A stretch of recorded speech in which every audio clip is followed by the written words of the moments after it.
action. All right.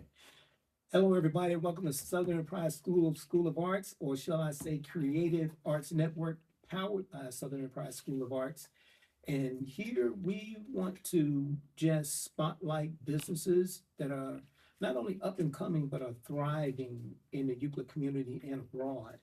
And our goal is to, number one, is to teach the younger generation so they can understand that hard work and perseverance gets your business to where it needs to be today and thriving, and that nothing in life is free. You gotta work hard at it. And then number two, what we want to do is to have a repertoire of businesses here on our YouTube channel where people can go to and see that there are small businesses in the Euclid community that are growing and thriving. And then they can also look to these YouTube channels to see what these businesses have to offer. And then so they can be a participant financially to those businesses. And most of all, sometimes an encouragement to those businesses as they can continue to grow and thrive. And so today we have with us a young man that I have just grown to respect. Okay, we don't know each other that deeply, but when you have young men and men like myself that are running and operating the business, you don't have to know them that well because you connect because you know what it takes to keep a business up and going. So I have today with me Dumpy Brown. Dumpy, thanks for joining us, man. No problem. Appreciate you. No I problem. appreciate you. And so what we normally do, we try to go behind the curtain and go all the way back, to where you grew up at. And we talked about that already, and just the ebbs and flows. We get a big picture. We don't have to really get into the detail because we want the younger generation to understand. Number one, where you grew up at, and how did you get to where you are. So we can just go through some waypoints without getting into the weeds and all that stuff. Yeah. Just the big picture stuff. So tell us about, you grew up here in Euclid, right? Yep. And so where did you grow? What street was it in? So I actually it was in Euclid, but I grew over by the Euclid Creek area, Mm-hmm. off Grand Boulevard. So there was a park over there, right? Yeah, Okay. but it's a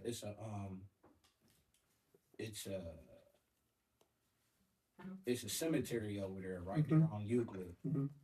And right next door was my apartments Okay. that my grandmother raised me in. Okay. They call Hunter Hills Apartments, right Okay. up off Grand Boulevard. Mm-hmm. Mm-hmm. And so your grandmother raised you, and I think when we talked, you said your grandmother's no longer with you now. Yeah. You mind sharing when did she pass away and everything? She passed away. Well, I wanna say, probably about 9-10 years ago. Okay, all right. So it's been some distance there. Yeah. What is one thing that you think, if you can remember, that she probably instilled in you that put you where you are today as far as your business? Well, it was always one thing that she always told me, and this was like whether I came home with homework and I couldn't figure out the answer to something or whatever that case may have been, she would always tell me, you can do whatever you want to do as long as you put your mind to it. Okay. Yeah. And that was something I kind of kept with me all the way up until now. I'm 38 years old. Mm-hmm, mm-hmm. So when she passed away, how old were you, and what transition was that? What I'm getting at is, were you working already? Did that, when she passed away, was that a struggle for you to stay on your feet, or what happened? So one thing about my grandma was she was a hard worker. She raised me and my little brother. Okay. And one thing that we always paid attention to her, she was a hustler. Right. She was selling Easter baskets around Yeah. Easter time, Uh-huh. Valentine's Day baskets. Yeah. Her favorite holiday was Christmas. Uh-huh. You know what I'm saying? Is she from Euclid? I don't want to say she's from Euclid. She sounded like a Southern woman to me. Yeah, she definitely was more Southern. Mm-hmm. But like my mom and everybody, they all grew up and went to Shaw High School. Okay. And stuff like that. So Okay. they predominantly from that area over Right, there. right, but right. My grandma moved to Euclid when Euclid was more high suburban. Okay. You know what I'm saying? Okay. She came here to give us a better lifestyle. Right. She knew she was raising me and my little brother. Right. So one of my favorite things is that I always tell people about me was I was born in Euclid at Euclid General Hospital. Mm-hmm. Wow. Yeah. That's this. Is it the hospital right down the street? Yeah. Yeah. Yeah. So all of this was kind of a complete full circle for me. Right. Right. So, But you coming all the way back around and establishing your roots. When I say roots, your business right there, Yeah. and it's growing and everything. Yeah. So did you ever? I think I'm getting ahead of myself. But have you ever thought about dedicating like a cut or anything to your grandmother in the name of your business? No, Mhm. but I feel like everything I'm doing It's part of her. is dedicated to her. Yeah. Because if I never seen her struggle and hustle the way she did for us around holidays Yep. and stuff like that, when Yep. it was time to go back to school. Yeah. You know what I'm saying? Like Yep. if I never formally seen that, I probably wouldn't have that type of hustle installed in me. Right. Right. You know what I'm Yeah. saying? And all that resonated in you. And this is why I try to tell some of the parents, mainly the fathers, you know, your young kids, your young boys, they see in you now whatever you're doing. So it's very important that, you know, like your daughter, now you have started off a whole, you're beginning a generation of hustle. Yep. Because your daughter's gonna see that. Yeah. And the man that she's gonna encounter in her life, subconsciously she's gonna expect that. Yeah. She's not gonna look for no has been, nobody half stepping, you know what I mean? Nothing was given. Right, exactly. So now, transitioning, what age were you at when you began to start cutting hair, and what whetted your appetite to do that? I want to say I was probably I kind of hate this because when I talk to younger kids, especially who's looking into getting into barber now, I kind of push them into starting as soon as possible because if I had started, well, I started in Central Middle School. I started cutting my little brother's hair. Right. His father, Freddie B. the Barber, he was a barber. Your younger My little brother's father. Okay. And my grandma would. They had like a situation where she would pull up at the barbershop, Right. pick somebody up, Yeah. cut our hair. Okay. That was kind of like, I want to kind of say his support for my little brother and me. And going up there every Saturday morning, that was like our normal wake up Saturday morning, go to Freddy's. Yep. And that's when we would get our hair cut, and he would give her some money so we can go grocery shopping or whatever else we may need it. Right. And I would go in that barbershop and I would watch that. And I was probably about 10, somewhere between 10 and 13 years old when I started paying attention to him. And even at that time, I wasn't thinking about being a barber. But I would pay attention to how he would, every time we come in, it kind of made the barbershop kind of tight because he is, he got 2 kids, he gotta cut into his schedule. Yeah. It's a Saturday. Yeah. Most likely you gotta pay buffering on Saturday. Yeah.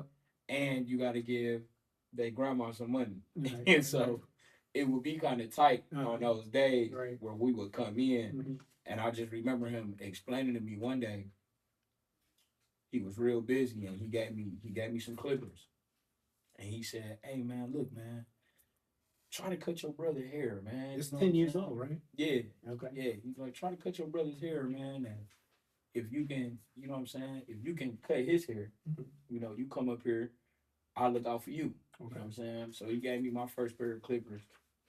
And even at that point, I'm like, I'm about to cut. You know what I'm saying? Right. I'm about to really try to cut his hair. But, I took that with me. And, while I was in middle school, I think I picked him up one day.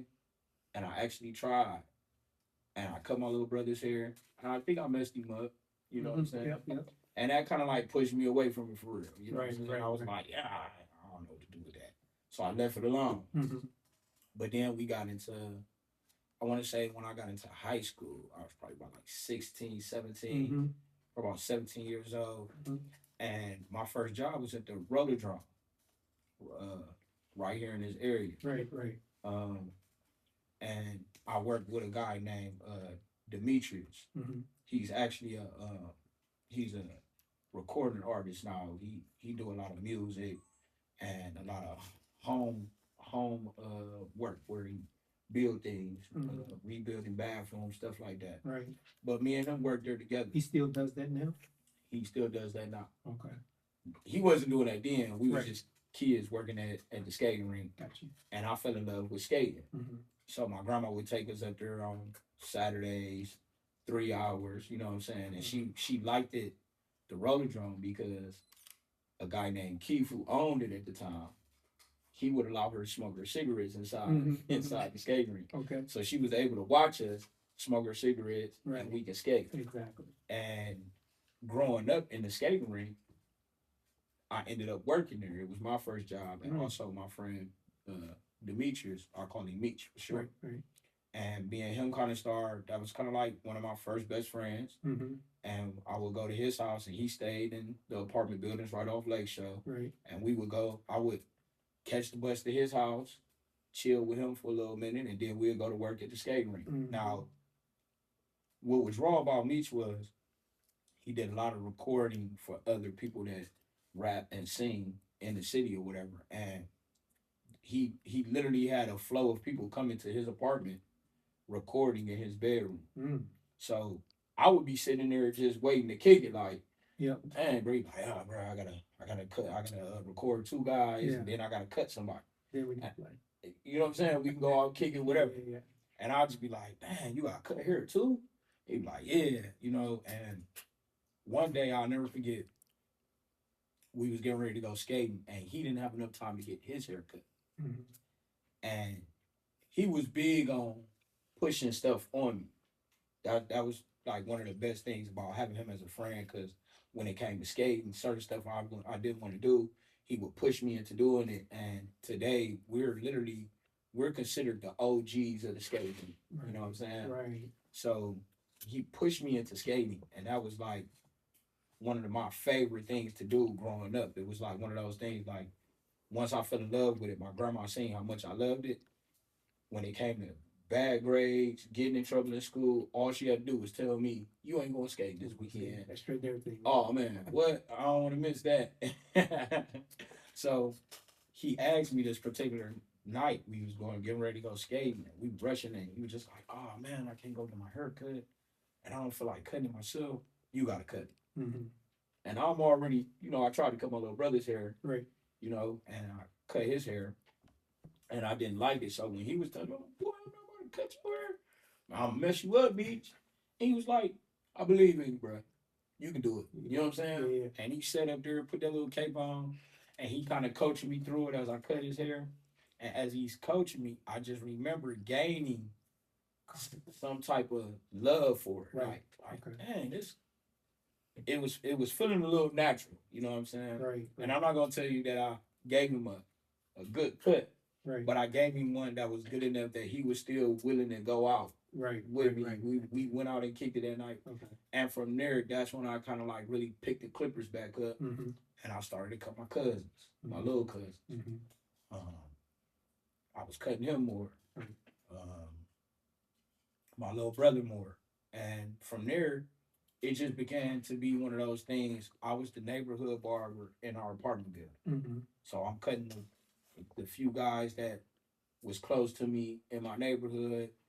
And one thing my grandma kind of pulled tight on me about cutting, I was cutting them in the kitchen. I started off cutting them in the kitchen. And she started pulling tight on me, like, you cutting these people in my kitchen? Got hair coming on me. And I went from the kitchen, and we had a laundry room in the basement. So I started to cut people in our laundry room in the basement, right next to the washer and dryer.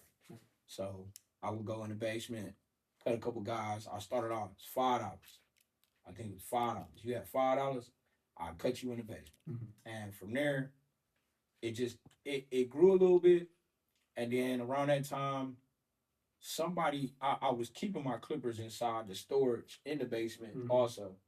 Somebody broke inside our storage, stole my clippers, stole a few other things, and that kind of like set me back on it, Mm-hmm. So I wasn't cutting that much.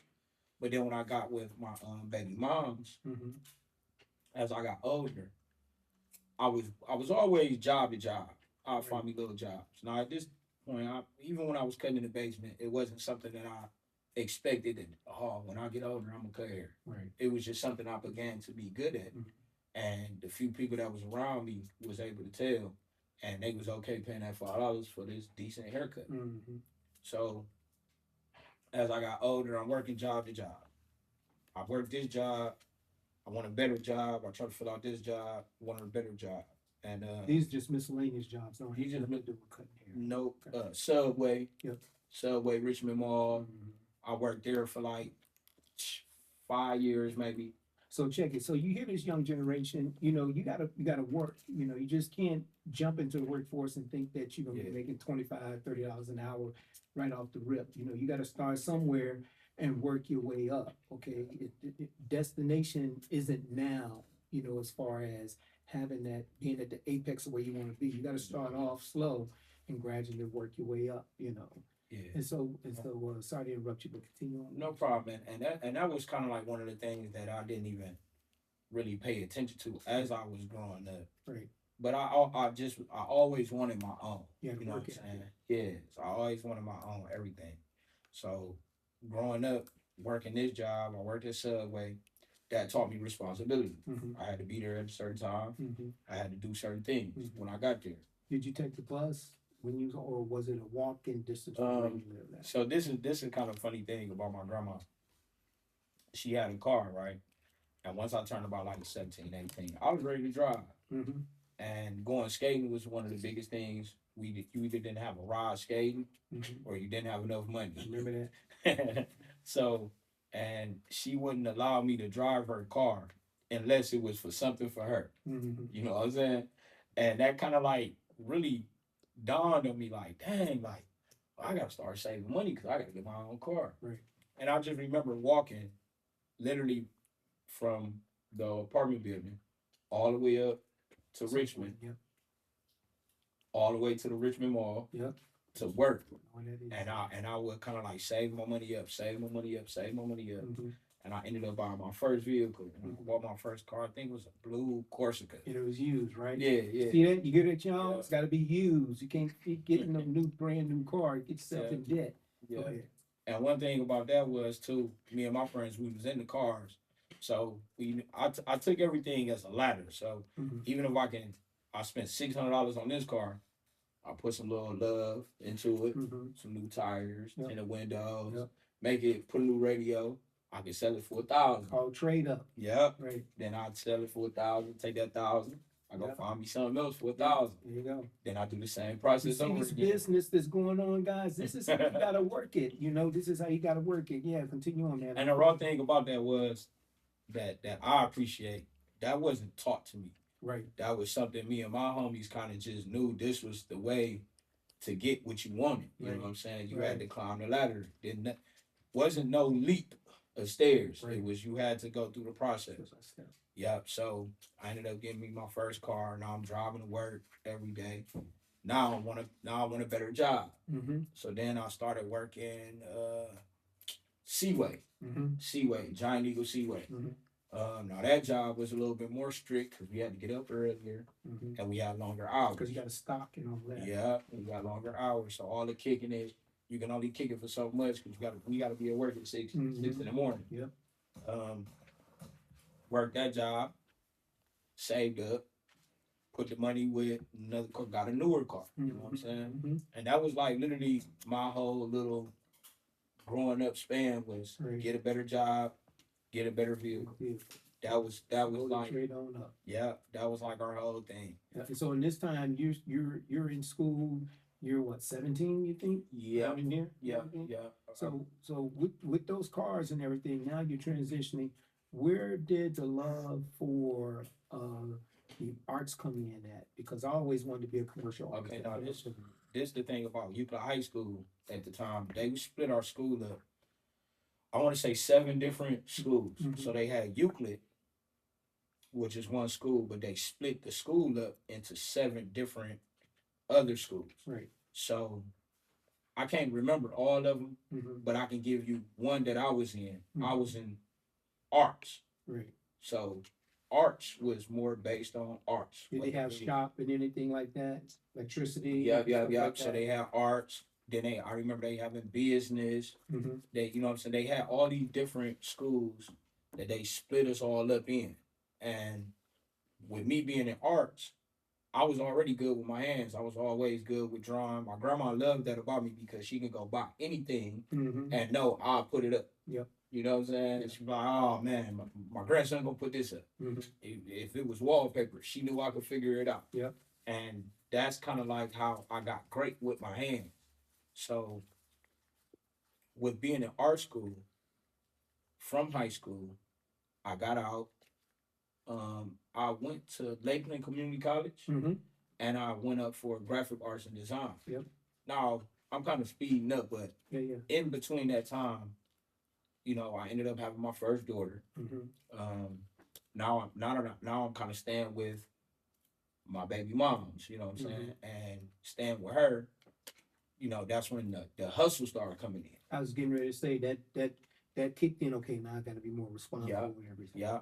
Also, a better job. Yep. You know what I'm saying? So my very last job from there was, and I'm probably around like 20, 21 now. Mm-hmm. Mm-hmm. My very last job was Dayton Freight. Mm-hmm. I'm working at a freight company. Right. I drove a forklift, loading and unloading trucks. Mm-hmm. And another thing that I kind of want to throw in there is I stayed out of trouble so I can get better jobs. Right.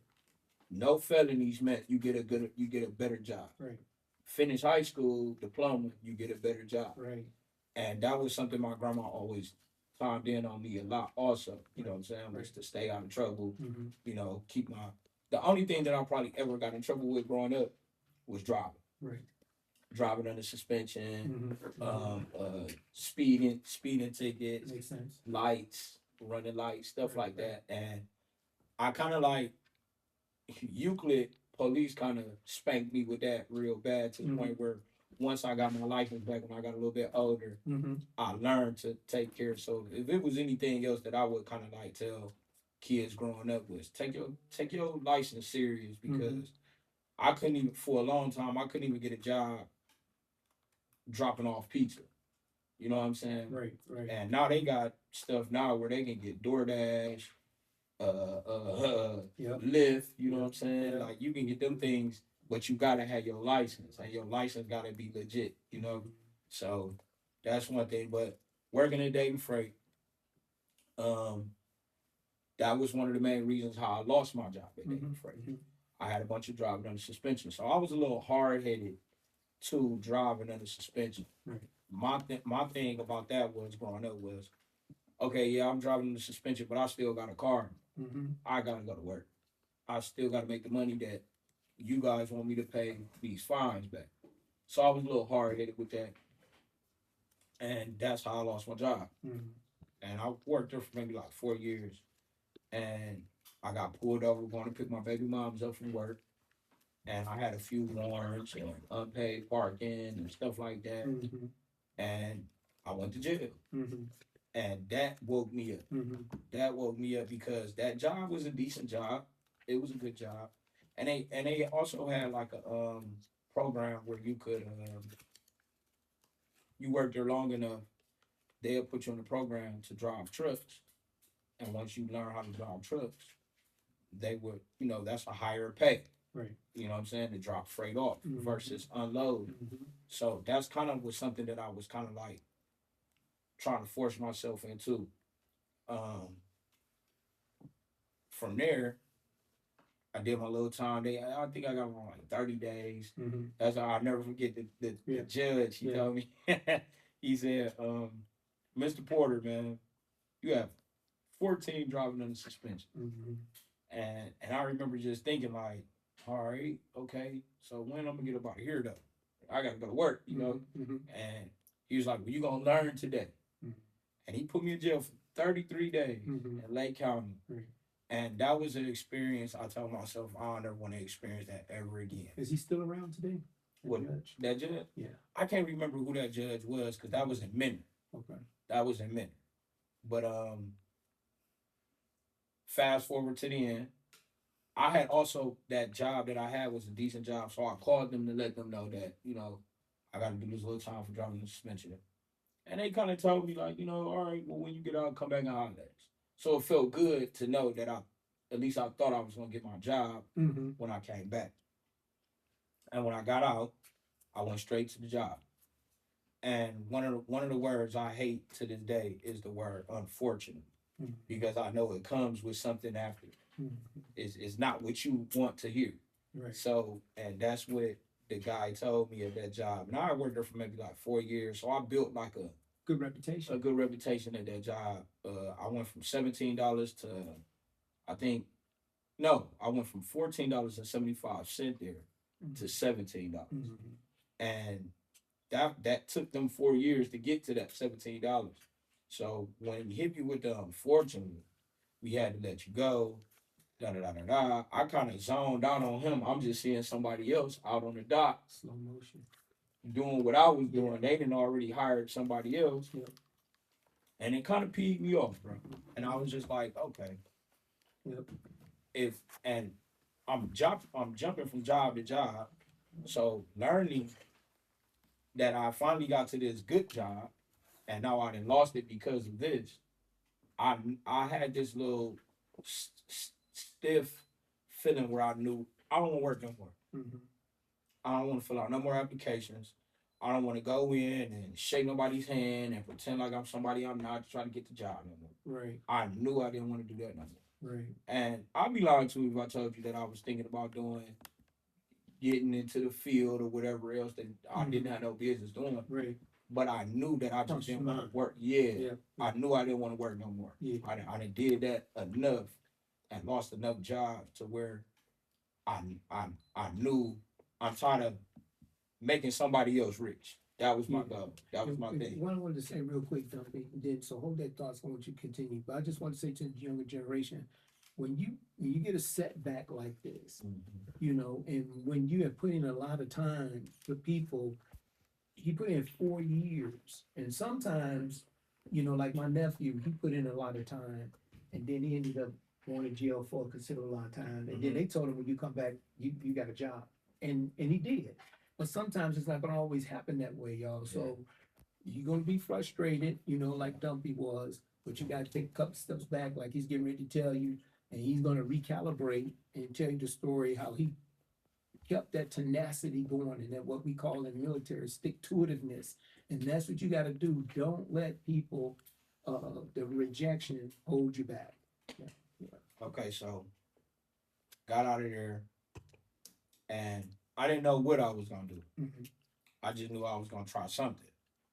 And another one of my best friends, called his name Cam. We call him Champ, and he knew I knew how to cut hair. And I was always being big and down on myself.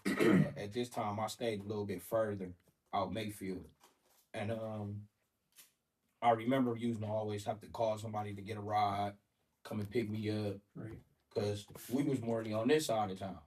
So I'm staying all the way out Mayfield, and I'm calling people to come and pick me up.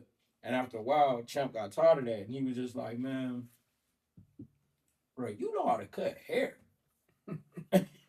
Like, because I'm like, I'm filling out applications. I'm not gonna sit here and lie like I just stopped filling out applications. I started filling out more, trying to find other jobs, and a lot of them were just dead ends, and so I would go see the job or look into it, and they wasn't paying enough or wanted you to do all this work, and I didn't have, I was like, yeah, I'm not doing all that. I'm not doing this again. I'm not going through it, because now I got to start from ground zero again, and I got to work my way up to be able to do what he's doing. Then I want to do what he's doing, and I want to do what that guy doing. You know what I'm saying? And I just didn't. I didn't have it in me. And he was just like, "Bro, you cut hair." And I tried to give you some excuses. Oh man, I don't want people coming to my house. I don't feel like dealing with that and this, that, and the third. And he kind of broke it to me like, I'm saying though, Dump. I'll take that back. Dodo was my nickname. Right. Dumpy didn't come in until I kind of like built his name around his haircut. But he was like, I'm saying though, Dodo, you know how to cut hair. I'm saying that's a quick $5, $10. You can get you a 4 for 4 from Wendy's. It could be some gas money to help us come and get you. Yeah. And you know, I was against it. He left or whatever, and I sat in my living room and I thought about it. You know, I thought about it deep, and with me, it just I don't know. I was like, you know what? I was cutting in the basement, and I picked some clippers back up. I started buying me some, you know, clipper sets and stuff like this. And I literally turned my living room, the dining room of the living room, into like my little area that I was cutting hair in. And that's one thing I love about Instagram because on my Instagram page, you can go back years and see me in that living room. Right. You can see me in that dining room. Right, the beginnings. Yeah. Yeah. And like my Instagram tells that story. You know what I'm saying? So I put a mirror up. I'm literally cutting in the chair, the dining room chair. Right. I got me a little setup, bought me some clippers, and I kind of started reaching out to a few friends that I used to cut back in the day. Is this the same apartment you're living in today? No. This was, I want to say, me and my my child's mother. This was like our first apartment. Okay. And I started hustling, man. Started laying the foundation. Man, and when they started Instagram,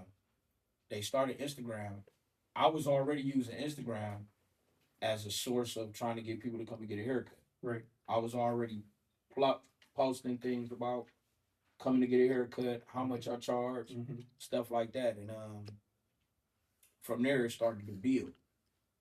A few guys started coming through. And I remember these specific guys because they were always paying me more than what I wanted. And that was kind of like the beginning of me knowing how much money I was gonna make this week and next week. Right. So I had two guys who come this week, and one would give me 25, and the other one to give me 20. I got $45 coming this week. Next week I got another guy who's coming. Start projecting. And he was one of my closest friends that I went to high school with also. And me and him kind of grew because I was cutting his hair while he was in he went to school for mechanics, learning how to work on cars. And I remember cutting him for his first haircut. Well, not his first haircut, his first job that he ended up getting. I think he was working on like the cable company vans or something, fixing their vans. And I remember him, he literally came one day, got his hair cut. Now, I have been cutting a few people in the apartment, but these the few guys that I remember because this is what kind of motivated me to keep going. And my guy, Keith coming through, get a haircut. He gave me $80. He gave me $80. And I'm like, Keith, I can't take this, man. He was like, no, man, I see what you're doing, man. You're keeping me fresh. Yeah. Your kids running around, you know what I'm saying? Y'all got a dog in here, you know what I'm saying? And he just like, I respect what you're doing, bro. Just keep doing it, you know? And he stayed coming. And the other two guys that was bringing me that $45-$50, they stayed coming. So that motivated me. I knew I was going to get this week. I knew I was going to get that. This week, I knew Keith going to come in. I don't know what he going to give me. He either going to give me 80, he going to give me 40, he going to give me 50, but he worked the job good enough where he could bless me. Right. And that motivated me to keep going. So I kept going. And then I'll never forget this girl named Tony. Tony the Barber. She's a female, but she was cutting at the time in a barber school. And she was paying attention to me a lot. She comes to my house, give me a haircut. While she was cutting my hair, she was like, why are you not in barber school? And I was just like, need barber school. I'm hustling in the crib, you know? And she was just like, you know what I'm saying? But if you go to barber school, you get your license.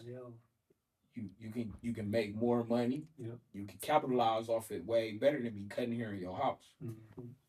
I went to barber school.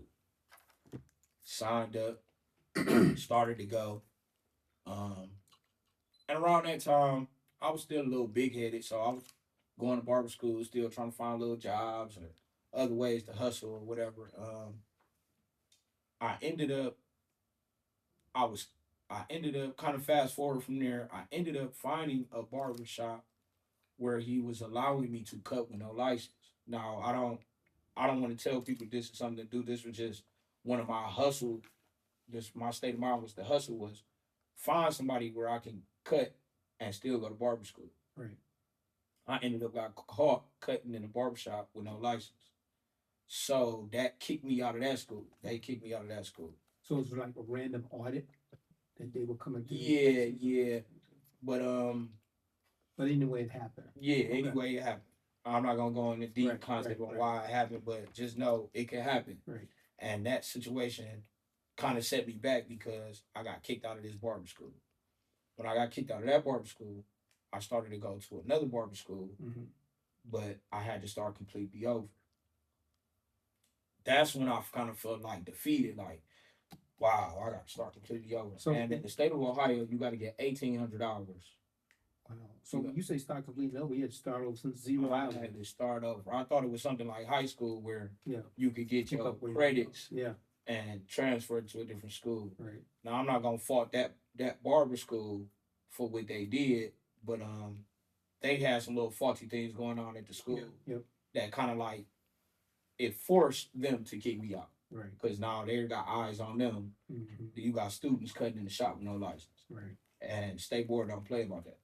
So when I went to this new school, they explained to me like, we can't get you your hours from that school, but we can definitely get you to start. And I never forget, I was definitely sitting there thinking about. I'm looking at this paper that I got to sign to start school again, and I was just thinking like, I'm never gonna finish this. I'm never gonna finish this. I don't never finish anything. Mm-hmm. That's what I'm telling myself. There's nothing that I do I accomplish and finish. Remember I told you I went to Lakeland Community College? Yep. I ended up leaving Mm-hmm. my first semester. I never went back Mm-hmm. because of other situations. So that kind of was dawning on me like, I'm never gonna finish this. I'm never gonna finish. And then on top of that, I didn't have no license Right. to drive. And this school was all the way out Mayfield Wow. again. So now I signed it anyway. Mm-hmm. Whatever. I don't have nothing else to do. You know what I'm saying? Mhm. I ain't got nothing else going on. So I signed it. And I started to go to that school, and I can shout that school out, the Barbery Institute of Hair. And that school kind of like Is gave it still me. existed? It still existed today. Okay. I'm actually I'm a Hall of Famer in that school. No joke. Yeah, Yep. they got me on the wall in that school. I done did a lot of things for that school, as well as that school did a lot of things for me.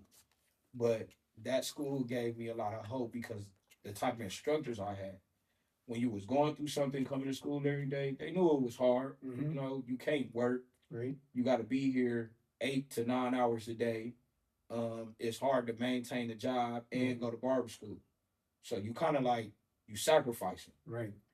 because you don't know where this is gonna go when you get out. Mm-hmm. So I had an instructor called Miss Marie, and she would probably could have been one of the best blessings because whenever I was dealing with something, you know, outside of barber school or personal, Mm-hmm. she could tell, and she would tell you, come out in the hallway, come holler at me, Mm-hmm. and she go out in the hallway with you, and she'll pray with you. Right. You know what I'm saying? Right. She's one of the women that had a high intuition.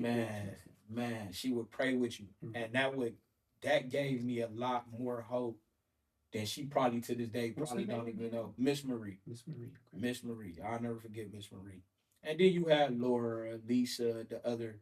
They ran the school, Mm-hmm. and you know they see a spark in you also. You Mhm. know they could tell Mm-hmm. who was the ones who was gonna take this somewhere Right, versus right. the ones who they knew it was a waste of time. Yeah. And I can see it now too when I go to the barber schools and talk to the students. Mm-hmm. I can tell. I can tell who's It's gonna fall by the wayside. yep, I can tell who wasting their time. Mm-hmm. And I can also tell which ones, oh man, you gonna be something. Mm-hmm. Keep doing what you doing, man. Yep. Yeah. And I think I had that. Mm-hmm. And that motivated me a lot. And when I say I graduated barber school 2016 Mm-hmm. when the Cavs won the championship. Oh wow. Yeah. Man. And that was big for me because Yeah.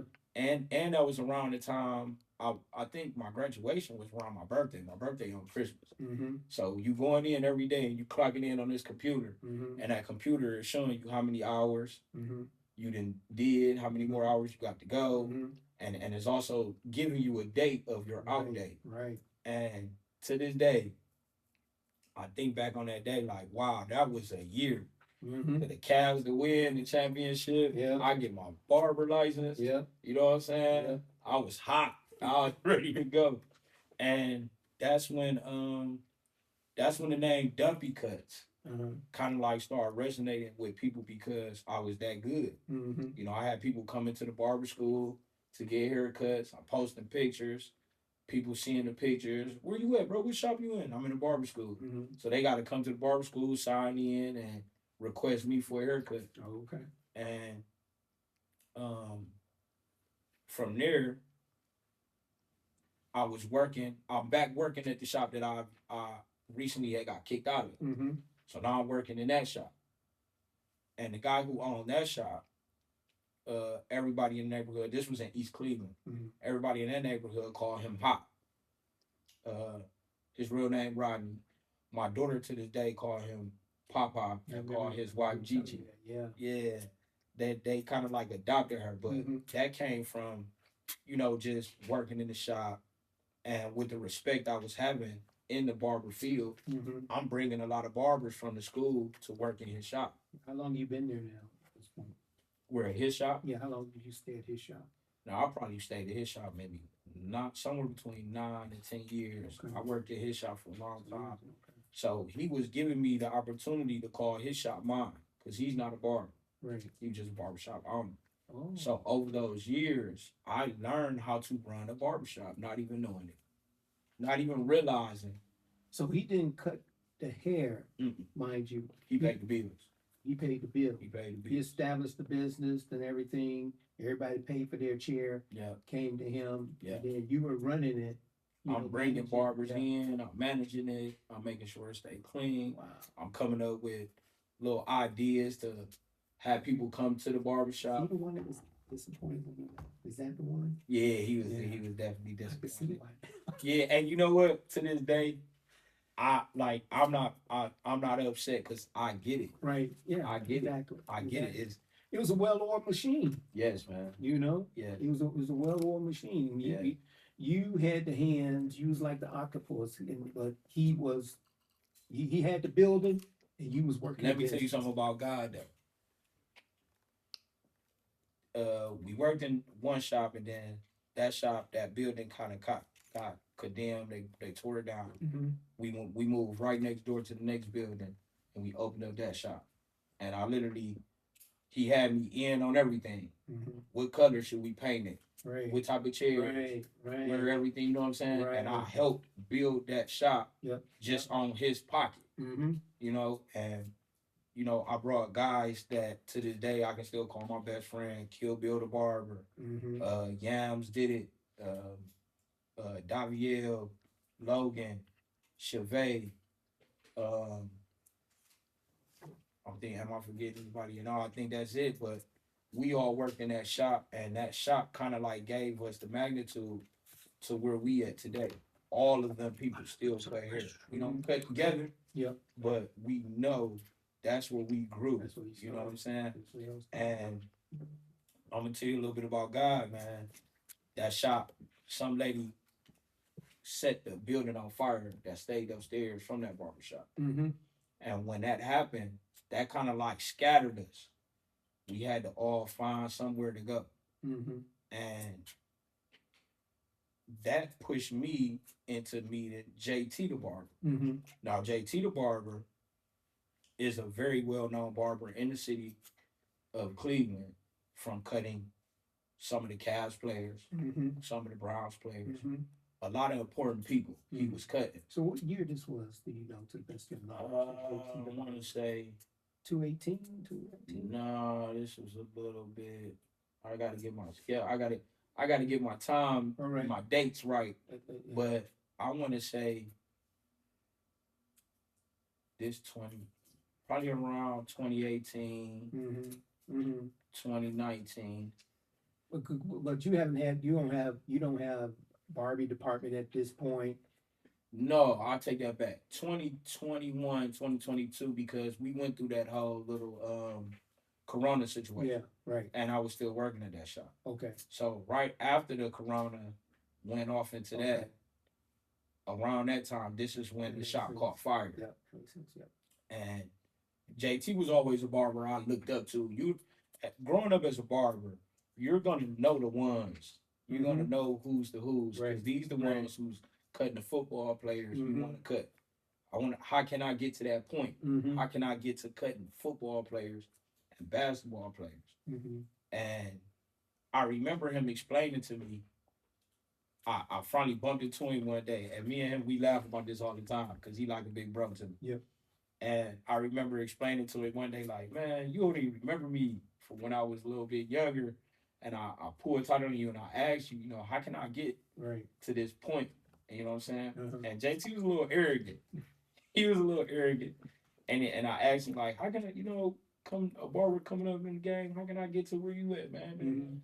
And I remember him telling me with a straight face, you go to barber school for that. And just walked away from it. Okay. And that kind of like, it didn't make me feel no type of way. It was just like, this is what everybody say. The barbers in the game, but you got to look at it like, you got a lot of barbers want to come up, you know what I'm saying? And you got to kind of like be a little bit of standoffish, because this is how you eat. Now, I'm about to give you the game. Right. You know what I'm saying? Right. But if you was that type of barber, you're going to figure it out. We'll figure it out. And fast forward to the shop catching fire. He hit me up. He seen what I was going through, and he said, hey, man, you all right? I'm like, yeah, man, the shop caught fire. I got to figure out where I'm about to go. And I want to kind of like back up a little bit. I had this crazy idea that I've seen a lot of other barbers try it, but they never accomplished it.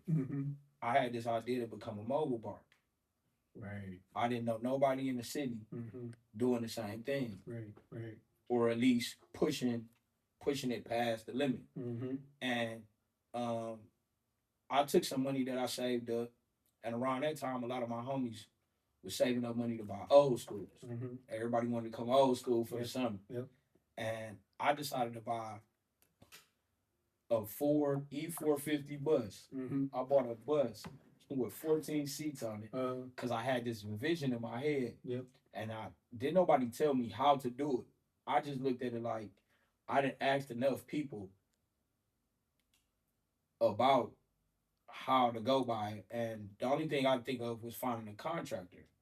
And a lot of contractors, you tell them, they'll tell you they can do something, but I never had an actual bus. So they probably didn't take me serious. They just telling me what they can do. Right.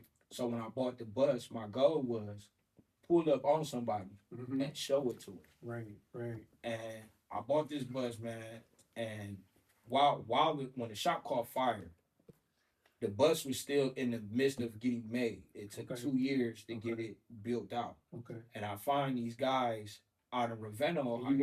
You working with JT now, right? Yeah. Okay. Yeah.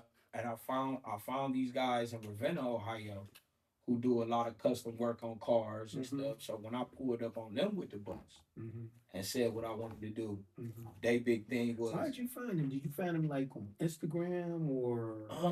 They actually built a nail bus. Somebody who did like some type of nails or something, and I seen the video of it. And I was just like, that's kind of what I need right there, but more of like a barbershop setting. Right. And that's how you reach that. I think, you know what? I'm going to tell you who it was. Mr. Do-It-All. Mr. Do-It-All, he big on like refurbishing old schools and cars in the city. He literally, I feel like he one of the frontliners when it comes to taking a car. And I'm talking from rims to the Rudy to the Tootie, from the engine to the paint, to the interior, to the music. Wow. He been doing that a long time. So you got a G account? Yeah. Mr. Do-It-All. Yeah. And me as a kid coming up, seeing somebody doing this, we always we was into cars. Mm-hmm. So to see somebody doing this, we don't know how much money it costs. Mm-hmm. We just seeing this guy taking Mm-hmm. cars from here to here, Mhm. and we just like, oh, I'm gonna do that when I get older. And I'm 38 years old, man. I still plan on doing it and still ain't found a way. So every time I see him, and I make sure I let him know he was definitely an inspiration. Right. But I remember looking for what I was looking for, and he hit me up, and he was like, I know these guys, man, and they do a lot of, you know what I'm saying? You got to know, he know a lot of, That's how he know a lot of people who know how to do interior, paint, rim, all that. So he was just like, my niece did a nail truck. Hit them up. I got their information. I hit them up, pulled out there. And I remember explaining to them what I wanted on the bus. I'm walking around, and it was still kind of cold out. It was still snowing. And I remember telling him what all I want. And he was just sitting there listening to me. His name Joe. And I remember him saying he had a coffee mug and he was sipping on his coffee in the morning. He was just like, I can do and build whatever you want. But how much money you got? Joe. You know what I'm saying? It was all about the paper. About the money, yeah. And I was just like, you know, I kind of took that as disrespect. I had like $5,000 on me right then, like foul, like, you know what I'm saying? And that was little compared to what I was trying to do. But he was like, that's a start. Yep. And I appreciate him to this day because he never gave me a set amount of money that it was gonna cost. He started it, and he allowed me to come drop money off monthly, every weekly. Whenever I got a little lump sum or saved up a nice amount of money, while everybody was working on old schools, that was my old school. Right. That's what I'm refurbishing. Yeah. And back to the shop catching fire.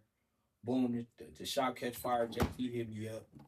Now the bus is still in the making, and I'm just like, oh, if that bus was done, this would have been perfect. This would have been a perfect situation. Yeah. So that kind of motivated me to finish the bus also.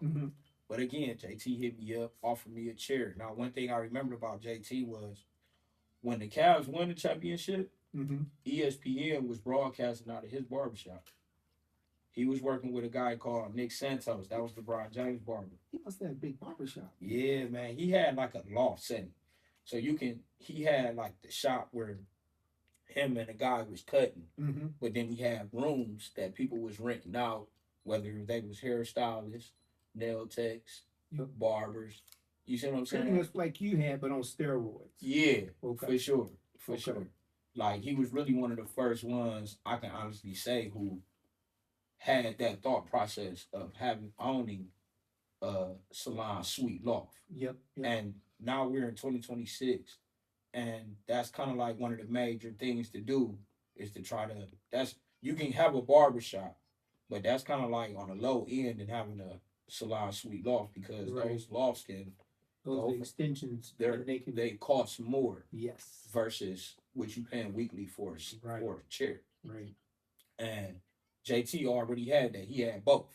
Wow. He had a small area where he had 2 or 3 barbers working, and then you go outside that room and go down the hall. He had, I don't know, maybe 6 to 10 rooms where he was renting out to private hairstylists and barbers.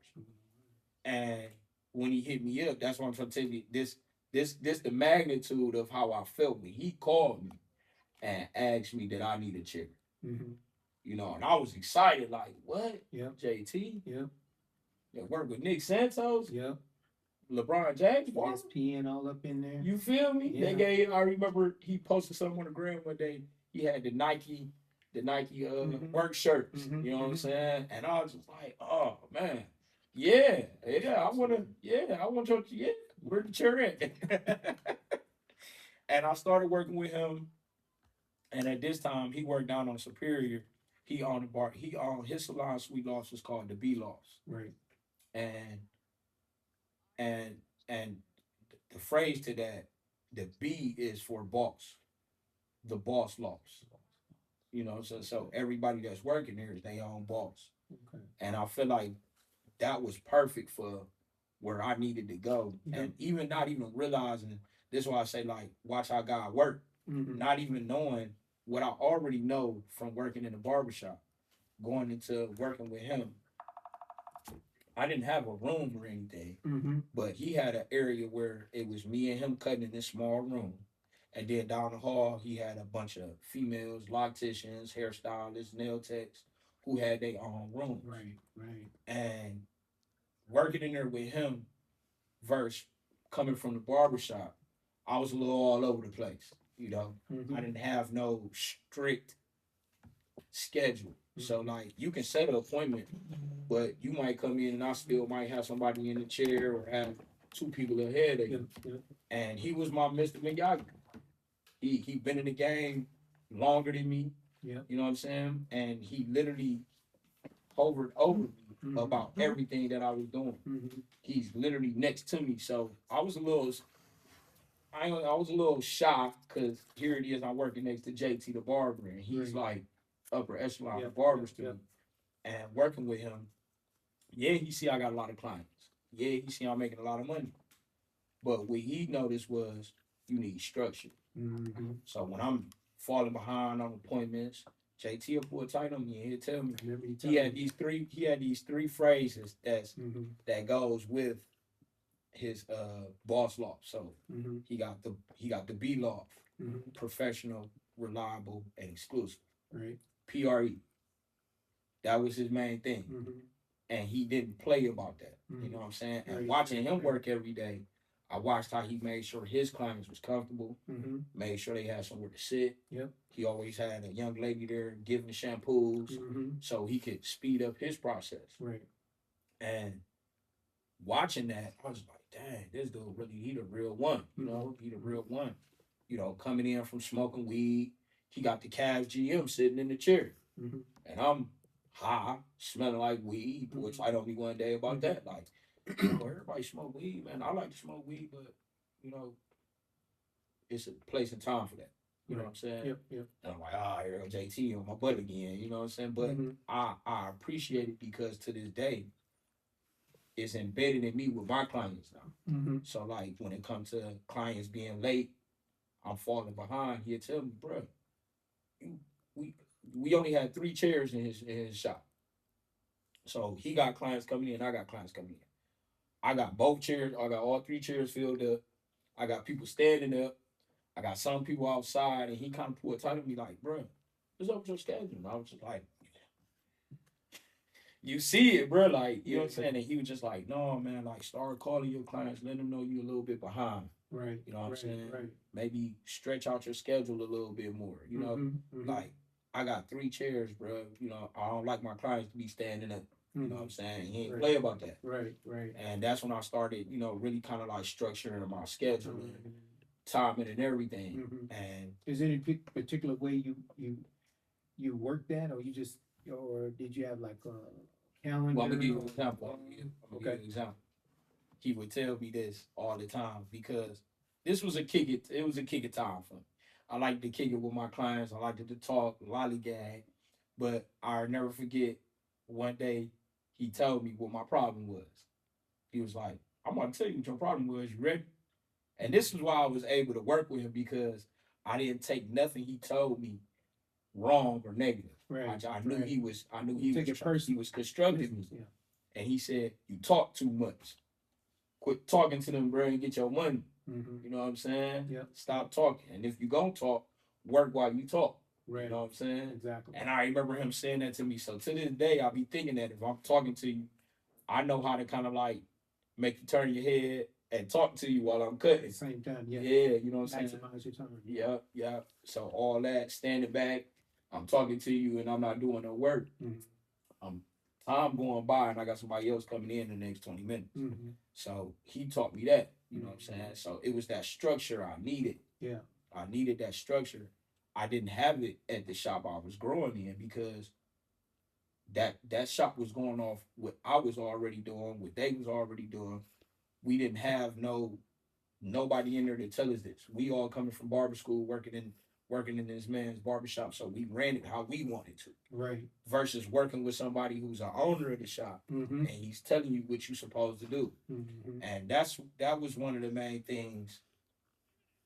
I probably never got a chance to tell Big Bruh who owned the shop that I was working in. That was one of the main reasons why I kind of lean more into that because I knew this was something I wanted to take serious. Yep. And I hear it, I'm getting it from the main source. Exactly. You know? Yep. And he ended up opening more rooms. I ended up getting a room. He opened up a bigger area and I ended up getting one of his rooms. And I worked in there for maybe a year. I want to say a cold-blooded year. I was in there by myself, had my own little room, structured it up. Wow. I decorated it, built a little vibe in there, you know what I'm saying? Mm-hmm. And in that room, I can honestly say, like, that kind of like showed me how much money I can make with everything JT was teaching me. Mm-hmm. I grew from that. Yep, making them appointments. Yeah. Make appointments. I grew from that. Yeah. And I remember being afraid to tell him when I found this place that I'm at now. Mm-hmm. I remember telling him, this was like, it's about a year now. I said, JT, man, can you come to the room? Can I holler at you real quick? Mm-hmm. He come to the room when he was done with his day, and he sat down on my futon. Mm-hmm. And I had just found this place. I'm gonna kind of bag up a little bit because I finished the bus. Yep. The bus got finished. Yep. I finished the bus. Mm-hmm. Literally next door where JT was at is where I had my grand reveal of the bus. Were you still doing in the loft, the boss? Yeah, I was still doing the loft. Okay. While I had my bus. Okay. So I finished the bus. Because you was making money then. Yeah. So you couldn't able to speed so that up. With the bus, I had this idea of now when the celebrities and football players, basketball players, I know I can get them now. Because now I can come to them. They don't have to worry about coming to the hood. Mm-hmm. They don't have to worry about coming nowhere where they're going to feel, you know what I'm saying? Right. And that's where I kind of like really start taking the professional level up there because now I'm cutting some artists when they come to the city. Because I seen that bus, I can't figure out where the pictures are, but that bad boy, I seen it from the beginning all the way to the end. Yeah. And that bus is immaculate, man. Yeah. You step in that thing, I could see celebrities saying that, or football players, bring it, because it's like coming into a mini barbershop on steroids. It was that privacy that you wanted inside the loft. Right. Inside of a suite. Right. You wanted the same thing, especially if you was some caliber of a person, Yep. And that's what I wanted to give. So I had this whole thing in my head. This how I'm gonna get $100 a haircut. Okay. It's gonna come with more than just a haircut. It's gonna come with a vibe. I'm gonna give you entertainment. Mm-hmm. I had this whole thing in my head where I said you would when you come on the bus, when you leave the bus, mm-hmm. you're gonna look good, mm-hmm. feel good, yep. smell good. Yeah, no doubt. Yeah. And that came with me giving you a haircut, mm-hmm. Complimentary drinks, mm-hmm. and I also had I had this thing I built on there. It was a cologne bar, mm-hmm. So I had all high shelf cologne that you can spray yourself on your way off the bus. Yeah, Gucci, yeah, Prada, whatever type of cologne that was kind of high standard. I had it there for you. Can I pay? Do I gotta pay for it? No, they come with $100. You know what I'm saying? And that made people feel like celebrities. I wanted you to feel like a celebrity if you got on that bus and got a haircut. Yeah. So you was with the boss loft. You was bringing closure to fixing the bus. Yeah. Getting the bus done. The bus was done. And then you was in the midst of talking with JT about that transition. Up my own shop. Yeah. Yeah. And so how did that? Now, over them years of having the bus done, I want to say maybe 3, maybe 4 years having the bus done. I had the bus for quite some time before I could even finish it and find somebody to build it. Mm-hmm. I took that bus to. It's a barber expo in Connecticut called the Barber Expo in Connecticut, and I took that bus there 3 times. I took that bus 3 times. Good exposure. I took that bus to Atlanta. I tailgated on my bus at the Browns game at the BN Stadium. Mm-hmm. I drove that bus to Charlotte. You got your money's worth out of it. Yeah, I drove that bus to Charlotte. Mm-hmm. So it was just you by yourself, or did you have like? I had sometimes. Yeah. Sometimes I bring one of my homies. Okay. They help me drive. You know what I'm saying?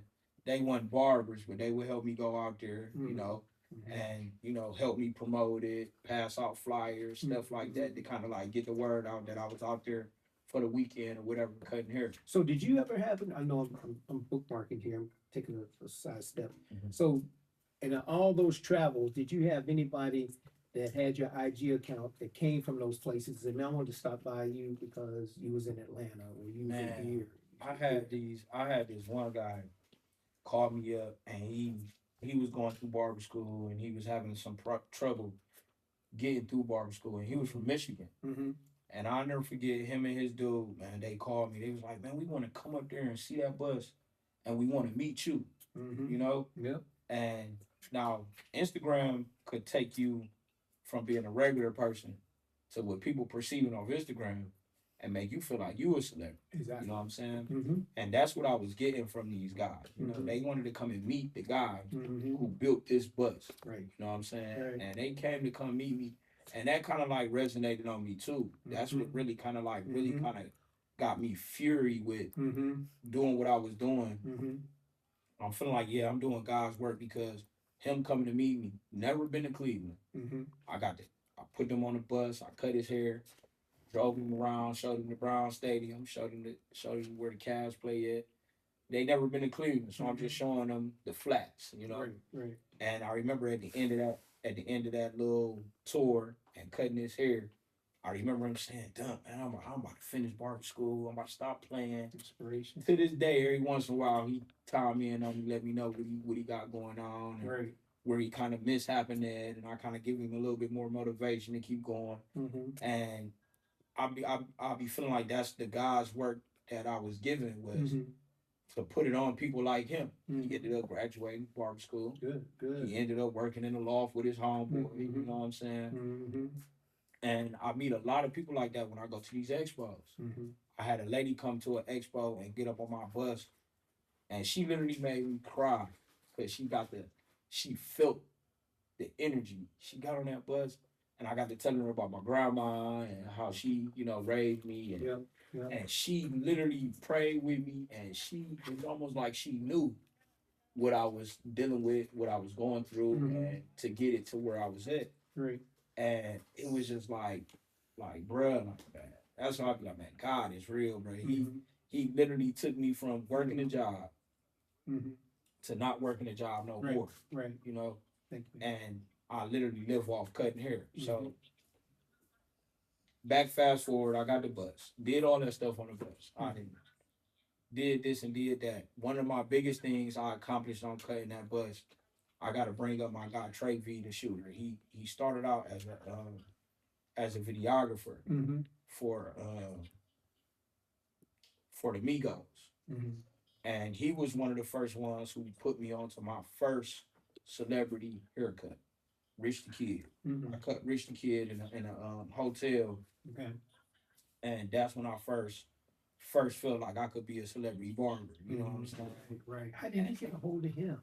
Well, Trey V was very known for shooting a lot of artists' videos Okay. in the city. Oh, the videographer. Okay, got you. Yeah. That brings it all to fruition. Okay. And he was one of my closest homies. He was one of my closest friends.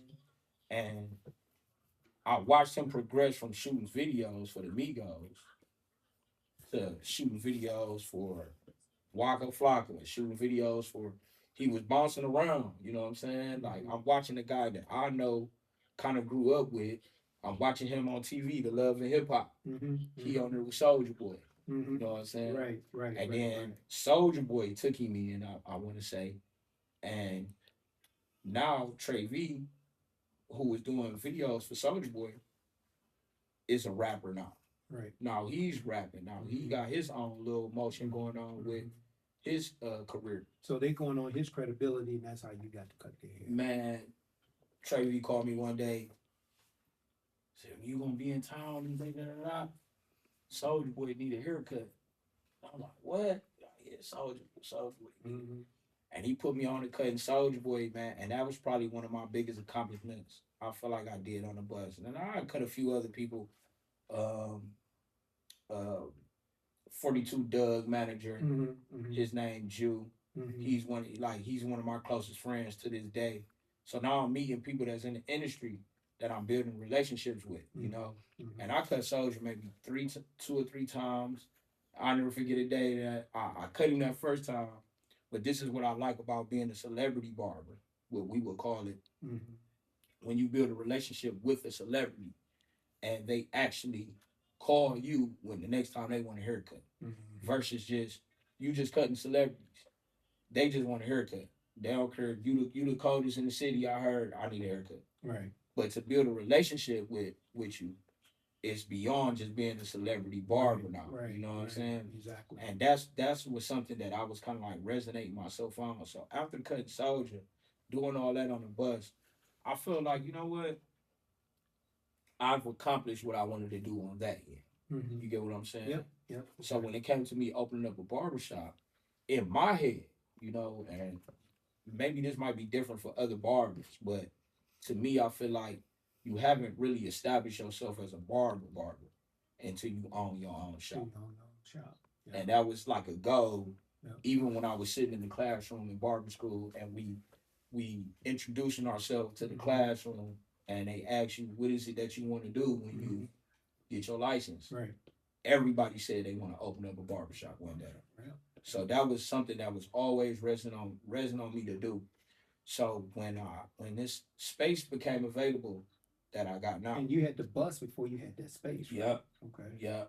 And that kind of felt good because a lot of people who say if I was a chef, I probably started cooking in my kitchen, right? Mm-hmm. From the kitchen, I got me a food truck. Yep. From the food truck, got me a restaurant. Yeah. So I felt like that was the level back to.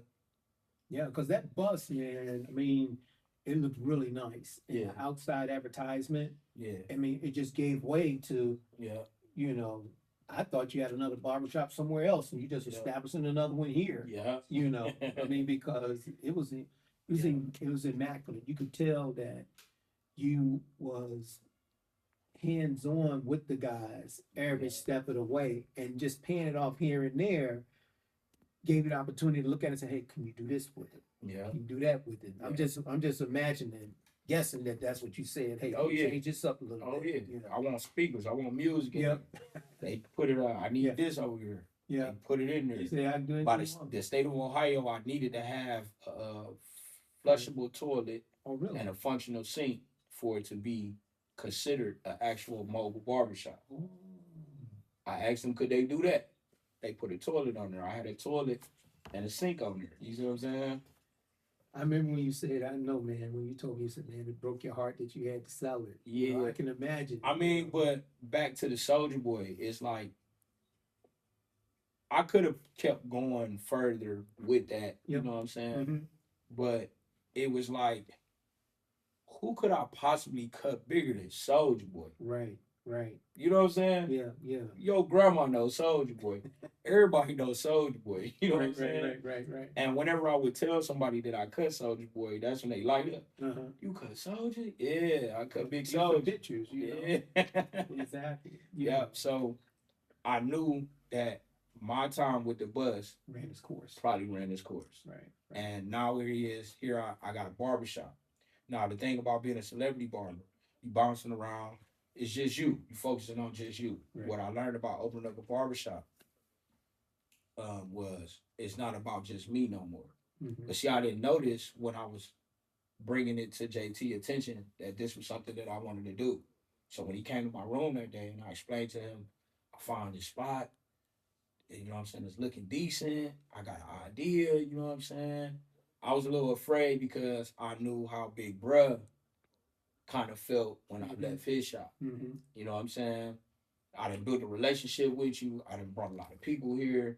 I done kind of like spiked up your area a little bit. You know what I'm saying? Like, not to toot my own horn, but I was LeBron James to the Cavs. Right. I came in there and I had good ideas. Mm-hmm. I brought good people and I brought good energy. Mm-hmm. And that takes me back to understanding why I understood why Big Bruh, it probably broke his heart I left. You know what I'm saying? But I was ready to grow. I'm always ready to grow. Yeah. And when I explained it to JT, what I appreciate from him was he told me like, oh man, I hate to see you go. I seen it. But you can do that, man. Yeah. I said, you think so, Rick? Yeah, you can do that, man. This right. The boss loft. Yeah. this is what I'm building here. I make bosses, Yep. you know, and he let me go. You know what I'm saying? And when I got the space, you know, I was kind of like dealing with a lot because I didn't get no loan or anything to open it up. I went in there not knowing how to do Oh, anything. really? Yeah, I Yeah. went in there not. The best thing I knew how to do was pay. And when I went into this area, man, me and my homie, he kind of explained to me like, "Dump, man, you don't need all that bread." You know what I'm saying? Like I know a little something, man. So did you say to yourself, I'm not gonna go into debt or get a loan? Because that's what Yeah, most people yeah, do, yeah. I didn't do that. you know? I had the clientele that I knew that if I leaned on my clientele, I knew I could possibly make this work. Right. And they also I got 3 months free rent. You know, a lot of places when you negotiate your lease, they give you a certain amount of time to build it up. Okay. So when I left the loss, my last day I left, I moved all my stuff into that back room that I got at the shop. Got you. So I was cutting in that back room Yeah. while we were building out the front room. Where the lady now is going all the. Okay. Yeah, I was cutting back there Okay. for 3 months. Wow. And you got to think 3 months of not having to pay no rent, no overhead. Mm-hmm. That's what I'm using to build out. That's what I'm using to buy my chairs. That's what I'm using to buy my mirrors. That's what I'm using to buy my paint. You know. See, this is what I like about this, man. You thinking things through. Mhm. You're building as you're going. You're Yeah. not just putting everything up Yeah. into debt. Yeah. You know, sometimes it pays off for people, but I like the way you're doing it. You're Mhm. scaling. You know what I'm saying? That see, guys, you gotta look at that when you're doing your business. You know, whatever it is, you got to take your time and scale it. Well, everything that you're doing, this is what my wife and I did. Mhm. You know, we just scaled. We didn't just dump everything. Nothing's not gonna. You're not gonna That's get good. anything overnight. It's good. Let's just say if I did get a $20,000 loan or $50,000 loan, I would have been able to get everything right then and there. Right. You see what I'm saying? Mhm. I probably would have came out of more money because now I'm paying people to do things. Me painting myself, me sanding the walls down myself. Blood, sweat, and tears. It got a little bit more, you know, Yeah. you feel a little bit more You- into it versus just paying a bunch of people. Yeah. And that was something that I It's learned. become a part of you. Yeah. Skin in the game. Yeah. In your own game. Yeah. And when you look at it, it's much more pride, you Yeah. know. And man, you know, it's just great understanding how all this is just coming Yeah. about as we peeling back the layers of all of this. Yeah. It excites me, man, because you just it's like this table. You was back here in the back, and you said, okay, because you see it, it's gonna all come to fruition. In Back the to end. what my grandma told me, man. Mhm. Whatever you put your mind to, Yep. you can do it. Yep. And that was one of the main things, Yep. you know, that kind of like I endured through everything and anything that I was building on or anything that and you know, that's it's boring to me not building on anything. Mhm. You know, like now I'm bored. I'm trying to figure out what's my next thing to do Uh-huh. because now I done built this shop. Mhm. You see what I'm saying? Do I want another shop? Mhm. Do I want to scale multiple shops? Do I Mhm. want to make this like a franchise? You get what I'm saying? Mhm. I don't know yet, but Mhm. it's like I know one day it's gonna come. Yep. I'm Yep. gonna figure it Well, it's out. good that you're staying steady and you're pacing yourself and you're thinking about it. You got this churning in the back of your mind, which is really good. Mhm. So when you're in the back and you was talking about how you brought everything forward, because you're in the back cutting hair now, Yeah. and you slowly bringing everything forward, how all of that come about to unfold to bringing in guys that's gonna cut? You see all the other stuff coming in. How did Yeah. that all Now, develop? and anybody building, probably even you, but whatever Mhm. you building and what you got going on, you had doubt. Mm-hmm. You had doubt. Am I wasting my time? Am I spending too much money? When I'm gonna get help. You know what I'm saying? And through that, I just want to say, you gotta keep going. Yep. You gotta believe in whatever it is that you're doing, whatever gift that you got. You gotta mash the gas on it. You gotta keep applying pressure to it because you might be missing out. You know, I put this post up the other day, and it basically said like, what if it all turned out good? You know, Mm-hmm. that's whatever it is that you're building on, or whatever it is that you're doing. Mm-hmm. What if it turns out great? What if Right. it turns out amazing? Right. Versus failing. And Right. even when you fail, you got to know, okay, I failed, but now you know what you can do different Mm-hmm. when you build in your next, Yep. you know what I'm saying, situation. Now coming out that background, I got done with a few stations. I come out the back room. Now I'm working out on the front. You know, I had to tape up on the windows. Only people who knew that I was cutting in there was my clients. Mm-hmm. I didn't have no barbers yet, so now You didn't have the Barbie department logo and all no, that I out had there. none of that out there. Okay. So now I'm reaching out to barbers, people that just got out of barber school. A few of my clients, new friends who was barbers, you know, who needed something different, Right. wanted to work somewhere different. Mm-hmm. So I kind of put it out there. I was opening up a barber shop, and the team I got now, I'm grateful for, man. I'm grateful for because it's not easy. I look at owning a barbershop now as kind of like a fraternity. You know, we all in this big old house, and we all got to look out for each other. You know what I'm saying? Mm-hmm. So the last thing you need in there is someone to be cancer to the shop. Mm-hmm. You know, and that was kind of like was one of the things I was trying to keep from bringing in the wrong person. Mm-hmm. You see what I'm saying? Yeah. And here it is. I got all these barbers. The majority of them, they either look up to me or they just respect what I'm doing. Right. You know what I'm saying? Right. So now that I have that, Mm-hmm. I'm bringing more people in as I go. Mm-hmm. And, you know, it's a lot of barbershops that's open to this day, you know, and this is no bad blood to them though, but they got 6, 7 chairs in their shop and they only got 2 or 3 barbers. Mm-hmm. You know what I'm saying? Yeah. Yeah. It's hard to put Yeah. people in these chairs Mm-hmm. that's trying to build Mm-hmm. versus just coming in there bulling around. Right. And I can honestly say I got a shop full of barbers Mm-hmm. that's been there Mm-hmm. since day one, you know, Wow. and I'm gonna give a few of them a shout out, man, because I want them to understand how much I appreciate them and everything that they do, because they didn't do nothing but be a part of my journey and everything I got going on. Mm-hmm. You got Crystal, everybody call her Mills. Mm-hmm. I know her since she was like younger, going skating. You know what I'm saying? Wow. And she went to barber school. She grew up here in Euclid? No, I don't No? think she grew up in Euclid. Okay. I think she But grew up in East Cleveland. Yeah, yeah, But yeah. she watched me through my Crystal's process. name? I'm sorry. Her name is Crystal. Okay. Everybody call her Mills. Mills. Mills the barber. Mills the barber. And I watched her grow into being the barber that she is today. Mm-hmm. Very hungry, very driven, you know. Mm-hmm. And I, you know, maybe she get a lot of that from me. You know what I'm saying? She's not the one in the back with the kids, is she? No. Okay. I'm starting at the front of the shop. Okay, got you. I'm Got starting at the front. Can you bring up the pictures? I want to see if, as you talking, Yeah. just go ahead talking. Then So you got Mills. You got Nard. Mm-hmm. Nard is the one on that front who's cutting somebody hair. Mm-hmm. On the Instagram. Yeah, I watched Nard grow as a barber. Now, Mills, is her chair in the front? She's all the way over there, and up. She's in that corner. Yeah. Okay. And then you got Nard. He sits in that middle chair. He sits in the middle chair Yeah. with the white. Yeah. Okay. And I watched Nard go from being a good barber to being an even greater barber. Right. You know what I'm saying? Mm-hmm. And each one of them kind of got their own hobby.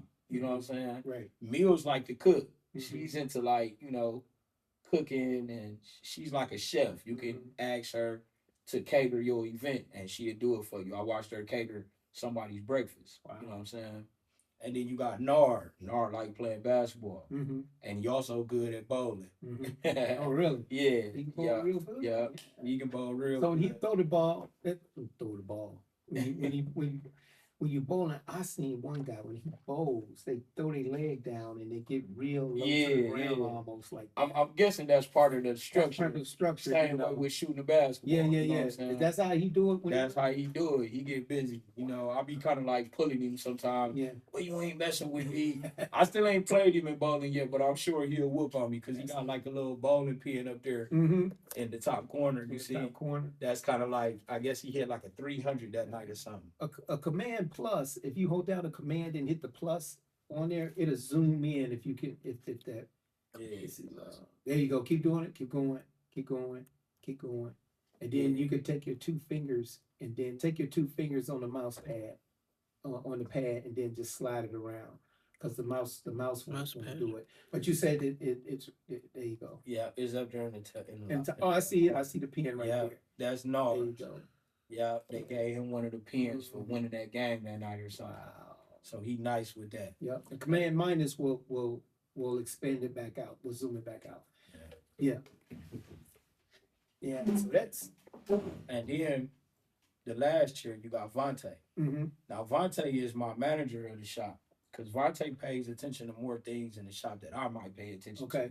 Meaning like older people might be coming in and we playing a certain type of music that's probably not fit for their ears. You know? He's the one who's kind of like, hey, bruh, turn it off. You know what I'm saying? And he really set the tone for the shop because he normally the first one in the shop every morning. So when you come in and he playing them old school jams that my grandma used to listen to, I can tell what type of day it's gonna be. Now, what's also raw about Vontae, he don't like when I tell him this, but I say, "Boy, you LeBron James' cousin." All them pictures that's on his wall, he got pictures with LeBron James, and he used to cut Bronny James and his brother. Telling me that, yeah. So he was like big on like cutting like football players and basketball players and stuff like that. He's big on sports. Wow. You know what I'm saying? That's what I like about Vontae. Then down here at the end, you have my young homie Ant. Ant used to work there. Ant's supposed to be coming back. But Ant was good at photography. He was good at photography. Okay. This was something that he did on the side. Hobby on the side. Yeah, where he shot photography for people. You know, I think he went to New York one time to shoot somebody's photos. Yeah, he's probably got a good eye. Yeah, Real got a good eye. Yeah. Then next to him, we had a couple other guys that came and they left. So I don't want to leave them out. But you had Clay with the little blue thing in it. Clay was there, but Clay ended up leaving. He had some personal stuff Clay had to take care of. Right. But one thing I like about my shop is you come to the shop, whether you leave or if you still there today, you're going to always be considered. Yeah. It's like you left yesterday. Yeah. You're going to come back in 3 years like you left yesterday. Yeah. So Clay, we'll be seeing Clay soon once he get done dealing with whatever he got going on.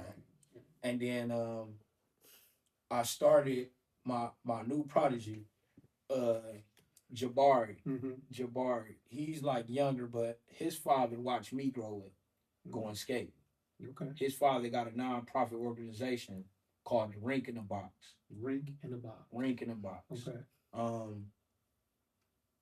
Okay. He does, I want to say it the right way, where he turned empty spaces into, I can't think of what it's called. It's empty spaces into something spaces. But he basically take an area, he'll set up a skating rink, put the floor down, and then he had a box truck where he gave out skates to skate. You know? Oh, really? Yeah. So people have booked him to do a lot of things with the skating. Skating. Like I said, he watched me grow up skating in the skating rink. So when it came to his son, I cut his son on my bus for his prom. Well, I cut both of his sons for prom on my bus. That was like a big thing to pull up, cut your hair on prom day. Right. You know what I'm saying? Right. And he booked me twice for that. And he explained to me that his son wanted to go to barber school. I told him to go to the Barbery. He went to the Barbery.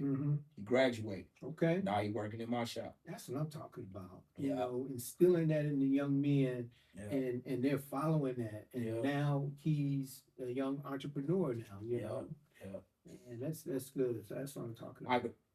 Turning empty spaces into social places. Okay. That's was like one of his. Something like that. Yeah. Rink in the Box. I gotta remember that. Remember that, Jonathan, Rink in the Box. Rink in the Box. A Rink in the Box is just it's a portable skating rink where you can take it in. Yeah. So I don't forget that. And he also teach that to the youth also. He using skating to build a foundation for kids who don't have anything to do. You get what I'm saying? Right. So right. I always respected him growing up. I looked at him as an aunt. You know what I'm Mhm. saying? Now his son called me aunt. You know what I'm saying? So right. that's something I take with me. Then you got I got a new guy who just started, Glenn. And what I like about Glenn is when I first met Glenn, Glenn was very he was very into the barbering to the point where he was always letting me know, how nice I was. You get what I'm saying? Mhm. So when he told me he and Glenn just started maybe like 2 months ago. Mhm. Mhm. And Glenn told me when he first told me, he said, Dump, man, I can work. I don't want to work in no other shop, bro. I want to work in your shop, you know? And that resonated with me. Right, and right. I watched him from the time he told me that. Mhm. He was cutting in his basement. He wake up every Oh, that morning. part, yeah. He wake up every morning and he post on his story, I'm cutting today. That's Okay. big. Like, so if you're trying to build a barbershop and you're looking for barbers to work in your shop, these is the things I kind of put it up there with basketball, right? Mhm. And you scout, you want the right people in your shop. I Yeah. don't want nobody lazy. Exactly. I don't want nobody dragging their feet. You know what I'm Right. saying? Right. And watching how he was cutting in his basement, he's waking up every day. I'm seeing him on my Instagram page. Mhm. Let people know That's a he's living cutting. resume. Come on. Yeah. And when I seen that, when I reached out to him, brought him in, you know what I'm saying? It's like bringing a LeBron James. It's Yeah. like bringing Exactly. a Kyrie Irving Yeah. to the team. Exactly. Because when we get these walk-ins coming in, Mhm. and a few other barbers might not be there, I got my Kyrie Irving. You can count on. I can count on him to take care of him. Because one thing I want to kind of like put out there is I didn't open up this barbershop to get new clients. Right. I don't need clients. Mhm. I open up this barbershop so I can watch other barbers grow Right. and build something themselves. You know what I'm saying? Yeah. So watching Glenn right now is big to me right now because I can tell he gonna be something with this as long as he stick. And ain't that good to see that? Like when my wife and I, we have the dance school where we do ballet and all that stuff. And when we see young girls, they're about 6 years old, like you seeing that young guy cutting hair. Yeah. And when we see young girls that can just flip and do cartwheels and all this stuff, we know. I said, B, she's gonna be another B. Yeah. You could just see it if they stay with it. Yeah. And so just like him, he stay with it. He's already in the chair. So them the ones that you kind of like. You got that personal text message with more. Yeah, you work with them. You yes. working with them a little bit more. Pouring more. Like I was telling you, when you go to the barber school and I'm looking at the students, I'm seeing their haircuts, I'm seeing the ones who bullying, and I'm seeing the ones who focused on that line. You know what I'm saying? Them the ones I can tell. Bro, stick to it, bro. You got it. It's faithful. You got the gift of the jab. Yep. Just keep going. And those ones you want to invest in, those that are faithful, because now your time is going to be well spent. Yeah. When you put that time into them, because they're going to enhance their craft because they learn it from the craft master, just like you learned from the craft master. So you just passing it right on down. Yeah. And it ain't taking nothing away from the other guys, but you're going to have, like when it's in the military, you're going to have leaders and you're going to have followers. And then you're going to have followers that's going to eventually become leaders. And everybody can't lead. Yeah. But you're gonna have a lot of people that follow. So what you see in him, you probably see in another leader. Yeah. Eventually. For sure. It's really good. For sure.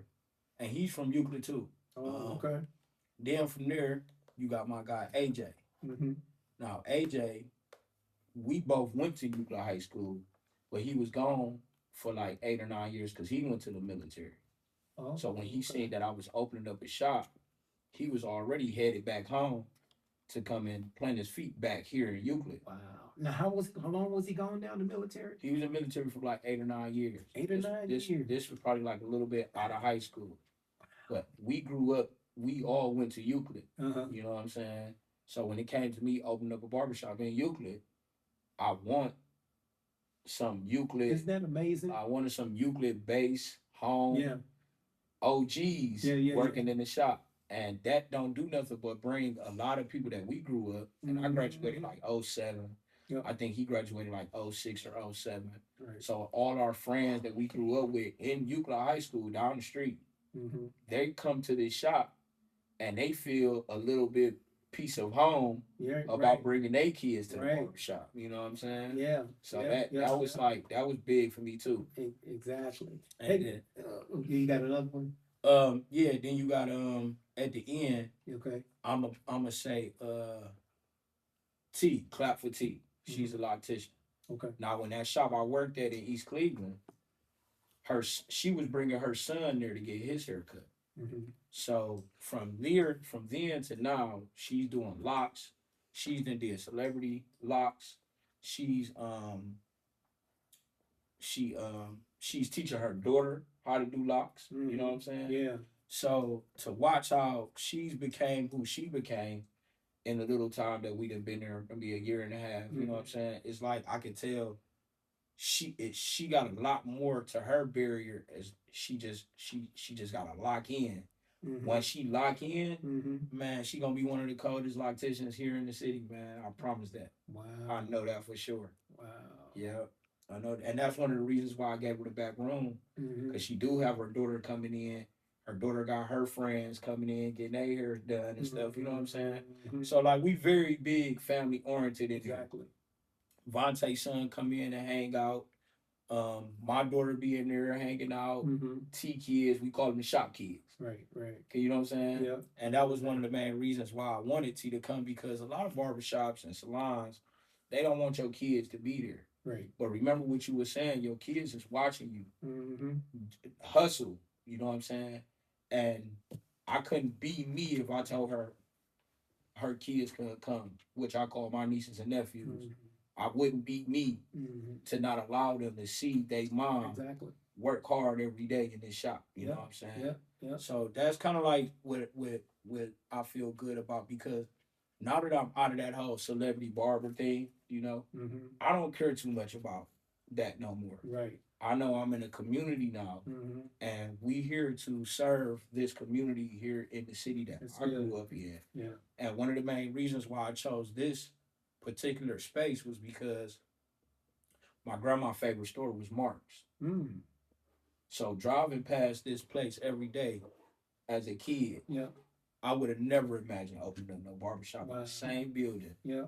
that Mark's been Yeah. for years, Yeah. maybe decades. Uh-huh. My grandma would go, if you remember ever going to Mark's, Mark's used to sell furniture and stuff too, Hmm. vanity sets and Uh-huh. stuff. Uh-huh. And my grandma would always go in Mark's to get some onions and some chicken Some chicken. and come out and say, I gotta call your uncle, bring the truck. They got this thing in here I want. You know what I'm saying?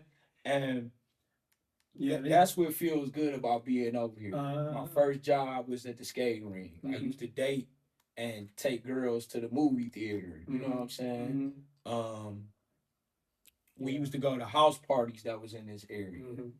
Uh, just growing up around here and then going to East Cleveland and building my name as a barber. People used to ask me if I was to open up a shop, where would I open it up at?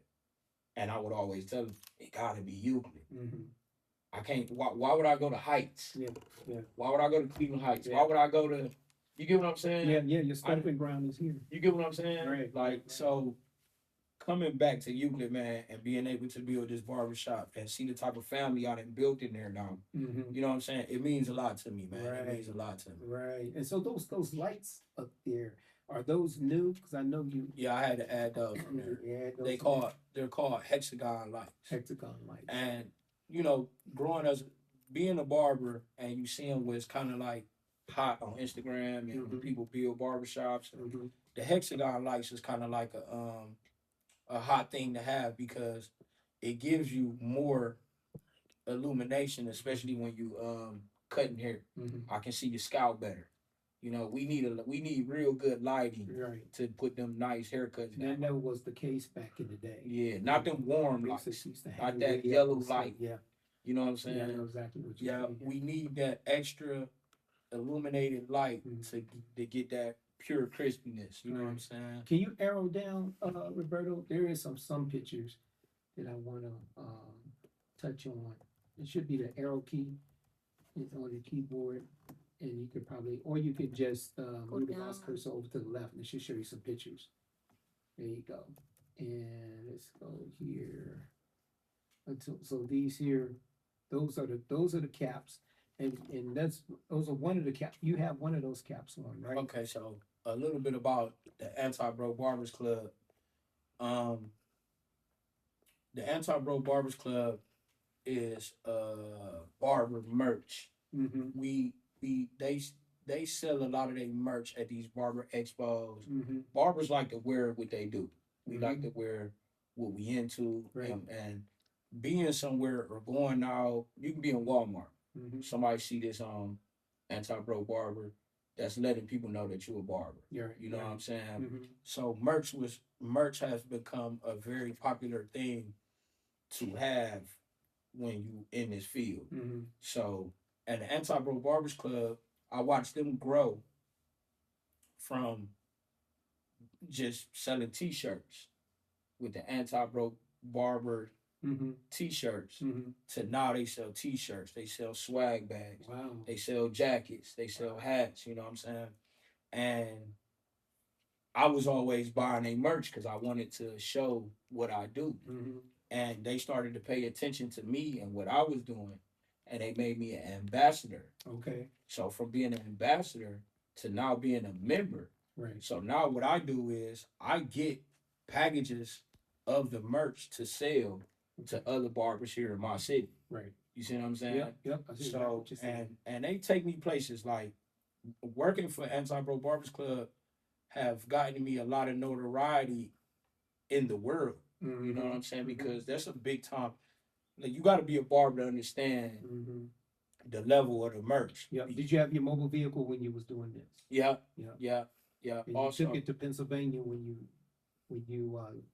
you went to the Connecticut Barber yeah, Expo. the Connecticut Yeah, Barber Expo. yeah. But I'm gonna get back to the Connecticut Barber Expo because that first year that I took the bus to that expo, Mm-hmm.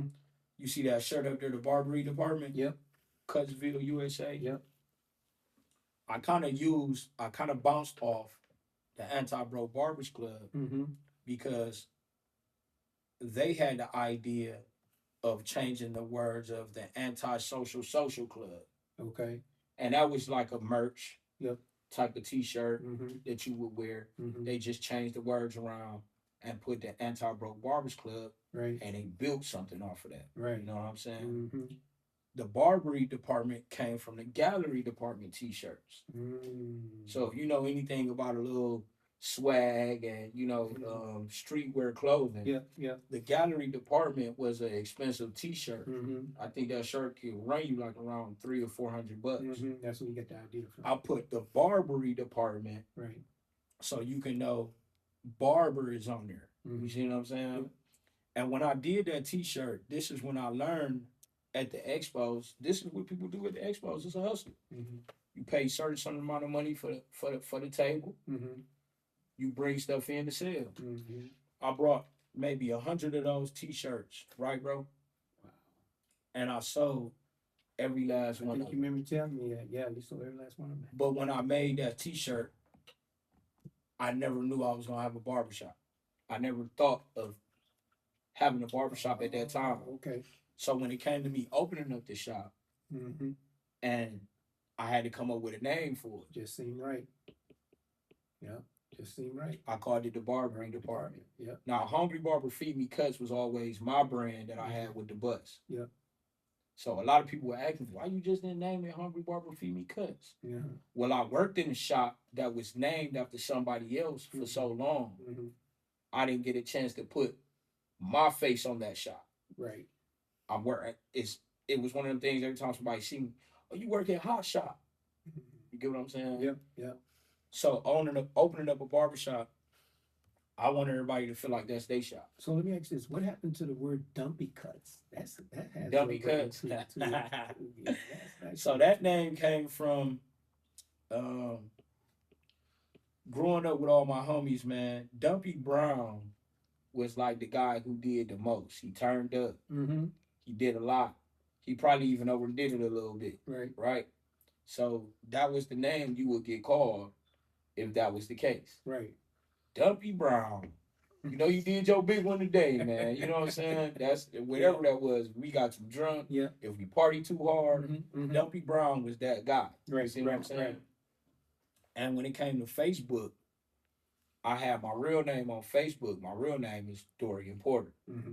And when I was filling out these applications for these jobs, you know, everybody was a little hot headed on a Facebook. Right. You can even tell when when people start paying attention to celebrities, they'll go back to their Facebook and bring up something old they possibly said. Yeah. To kind of like tarnish their name a little bit, right? Mm-hmm. So when it came to Dumpy Cuts, when I was filling out these applications, I put I changed my name on my Facebook to Dumpy Brown. Mm-hmm. Really just being a big head of Mm-hmm. doing it because I felt like these people probably looking at my Facebook. Right. And it's probably why I ain't getting no phone calls. So Dumpy Brown went from Dumpy Brown to Instagram starting. Mm-hmm. And I wanted to make sure if you was already looking at me on Facebook as Dumpy Mm-hmm. Brown, I wanted I wanted my Instagram to kind of like be the same thing. But when I started my Instagram, Mm-hmm. I wanted it to be about haircuts. Be about haircuts. So I put Dumpy Cuts. Mm-hmm. Not knowing to this day, even the people that I grew up with, mm-hmm. they call me Dumpy. Mm-hmm. You know what I'm saying? Yep. I done built the name off cutting hair to the point where people see me. Mm-hmm. It was one of them things I couldn't even veer away from. Right. It was, yeah. And a lot of people probably get called by their Instagram name now because it's more easier. Yeah. It's a nickname that you done made, you know what I'm saying, whatever it was. Yeah. And that's where the Dumpy Cuts came. Mm-hmm. You know what I'm saying? It started out as a name that we all use. Yeah. Anybody could have been Dumpy Brown. Ring to it. Yeah. And I think that's what kind of like resonated with the Instagram name. So I started Dumpy Cuts off that. So go to Roberto. There's a picture of it's an airbrush. I wanted to try to touch on that because it's a whole different way of cutting hair now and edging and stuff. See if we can scroll down some more. Oh yeah, keep going. There you go, right there. So explain that process, because I know that a lot of people are doing this now. I know you touched on it a little bit when I was in your studio. Because I did a lot of airbrushing, but I ain't never took it to this level when it comes to cutting hair. Okay. So explain that to me. So now, Barber has became more of an articular thing now. Yep. And you got women who get their eyebrows put on, they get their lashes put on. We call them arch back in the day. Yeah. But a lot of things that women do is enhancements. And what the airbrush does is, if you get the right mixture of the spray that you put in there, I could fill in your corners if you got a receding hairline. Oh, okay. I can make your line up a little bit more crispier than what it normally would have had been. Okay. And that's what's kind of going on in the barber world right now. It's constantly growing. They're constantly coming up with different ways to make you look great. I know. And learning how to use that airbrush to put these hairlines and enhancements on, you got a lot of people who are against it. You got a lot of people who are like, it's gonna come off, or they get to sweating, but now they making enhancements where it's a little bit more waterproof. Yeah. Let's take it back to the Beijing. That's kind of like our new day and age Beijing. Versus with the Beijing, you had to put it on with a brush. Yep. Yep. So now we have formed the airbrush kit into spraying it on. Right. Versus having to go through that long process of putting it in and then washing it out. Yeah. It's more of a semi permanent ink. Yeah. That people always ask me all the time, like, dang, if it's gonna come off if I go in the shower. If you wanted to. But if you want to take care of it, you're not gonna be all you know what I'm saying? Scrubbing and everything. Yeah, so what I tell people all the time, because like I said, you got people who are against it. What I tell people all the time, it's perfect for photo shoots. Yep. You getting married. Yep. You going on your first date. Yep. You know what I'm saying? One time presentation. Yeah, we was making a little fun of it the other day, and we was talking about basically how what's her name? I think, is it Cinderella? where the clock strikes at 12 Yeah. and everything go away. Everything go back to, yeah. You know what I'm saying? Yeah. That's Old- kind of the old same dress, thing. old shirt, That's yeah. kind of the same Same way, thing. yeah. It's Exactly. like, you feel me? Exactly. You got your You time be with it. for a couple of hours. Yeah. And you feel me? And then boom. And being a photographer, I can understand now that would work. People do the same thing now with they photo that we call it photoshopping pictures now, you know, and everything. Mhm. Some people like it, some people don't. But this would be really good if you're gonna do. If I'm gonna do a nice photo shoot, I'd say, look, go down to Dumpy, take care of this, do that. Especially for It's gonna those make that picture stand out. close up photos. Yeah. Like one of my favorites is weddings. Mm-hmm. You got photographers who's getting paid a lot of money to catch you when you're not even paying attention. Right. So you want to make sure these angles is all the way crisp, All the way crisp. and all the way good. Yep. You know what I'm saying? You paying a lot of money for these pictures. Mm-hmm. You want to make sure you fresh for them. And you know what I'm the saying? lenses that they use nowadays, it catches everything. Yeah. And Yeah. even the eyebrows. So, Yeah. so do you guys do eyebrows and all that stuff too? Well, yeah, we arch eyebrows and stuff like that. We don't spray on any eyebrows. Though. Mm-hmm. We just use a razor, And a razor, the and normal, everything. regular way to Yeah. clean up the eyebrows. But that's predominantly used on the beard or your lineup. Line it up. Okay. Yeah. Let's go to the next picture. Let's see what we got. Yeah. Okay, so that is, I think that was the chair. Yeah, that's Mills. That's Mill's chair. That's Mills' chair. Yeah. Let's go to the next one, please. Okay, so this is a wide view. I think your chair is just to the left of this one, but you're gonna be moving Yeah. back, right? Yeah, I've moved over. Okay. Where the Yeah. that's my chair in the Okay. corner now. And so you got a total of how many seats? Is that 6, 7? I think that's 9 chairs. About 9 chairs? Yeah, 1, 2, 3, 4, 5, 6, 7, 8, 9. Yeah, I got 9 chairs plus the back room. Plus back room. Let's go to the next one.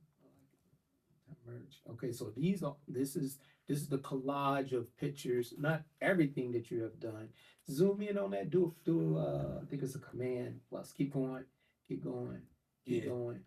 A lot of these pictures reminds me of how far I came. So you got pictures on there. I got pictures on there with Soldier Boy, Mm-hmm. Soldier Boy manager, Mm-hmm. Floyd Mayweather's barber, Mm-hmm. pictures with my homies when we was younger, Mm-hmm. me and my little brother when we was younger, my best friend Bill on there, a picture with Hot, the one who opened up the first shop that I ran. Is JT in there anywhere? No, and you know what? When I made this collage, I had all these pictures, right? Mm-hmm. And I just didn't know what to do with them. Right. So I took a piece of drywall from putting some drywall up, Mm-hmm. and I just kind of like just started making a collage. Mm-hmm. But if I had to choose the pictures, I definitely would have had JT on there. Right. Because I hate having this out sometimes because people come in and tell me all the time, yeah, where my picture at, man? I got my picture on there. And one of my favorite pictures is probably that one at the bottom right corner where we down there in that bottom right corner, that very last one in that bottom corner. Okay, with the red. Yeah, that's my cousin. Them a couple, my guy Ray, my dude JD. Them J.O. Them are the guys that I kind of like grew up with, and that's me kind of leaning on the back wall, and I was going through something on that picture, and when I look at that picture, I just remember, I remember thinking, I'm talking like when I say down bad in the mud, you know, kind of like really back against the wall. Right. I didn't have no motivation. I was going through something personal at that time. Right. That I felt real dark. I was in a dark place. Right. You know. Right. And when I look at that picture to see what I'm doing now and how far I done came, I get emotional every time. Yeah. Because I remember thinking to myself, "Oh, I'm gonna make them pay." I didn't know how I was gonna do it, but I remember looking up. I remember being there. Yeah. I remember being at that point. Well, I mean, this is definitely where you are now is a testament to where you came from. Those ebbs and lows. Now you're like a 747 Yeah. you're 30,000 feet and you're steady. Yeah. Every now and again, you have a little turbulence Yeah. here and there, but now you can look Yeah. at the Cool vast stuff. at the vast array of things in your business, Yeah. and you can say, okay, now I know where I need to go next. Oh yeah, for sure. Let me reflect on, But yeah, I'm way stronger than exactly who I was. who you were back You know then. what I'm saying? Exactly. Yeah. You know, and the beautiful thing about this collage that I see, yes, minus some things, but it's a look back on where you've been and Yeah. where you at now. And most people, if they look back on their life, they're still where they were in the beginning. Yeah. Dumpy, where and what I'm telling the younger generation is that, you know, you have to continue to press forward what you want to do in life. Yeah. Okay, and this is why we brought Dumpy on and other business on, because Dumpy is a prime example of where you can be if you keep your head down and keep pushing. Yeah. And some people, some people, the majority of people that you encountered were there as a good stepping stone, as opposed to the ones that you came along that wasn't there, like the job you was at for nine plus years. Mhm. You know, the very one that I thought that was gonna take you back on, they didn't, but it was to your advantage because it Yeah. made you stronger and you kept pushing, Yeah. you know, and Yeah. brought you where you are today. Yeah. You know, let's see some of the other pictures there, Roberto, before we wrap things up. There you go, good. There's some other ones here that we took. And I'm trying to get to the one where the magazine. Now, I'll go back to Barber department. Now, how did you come up with the clippers?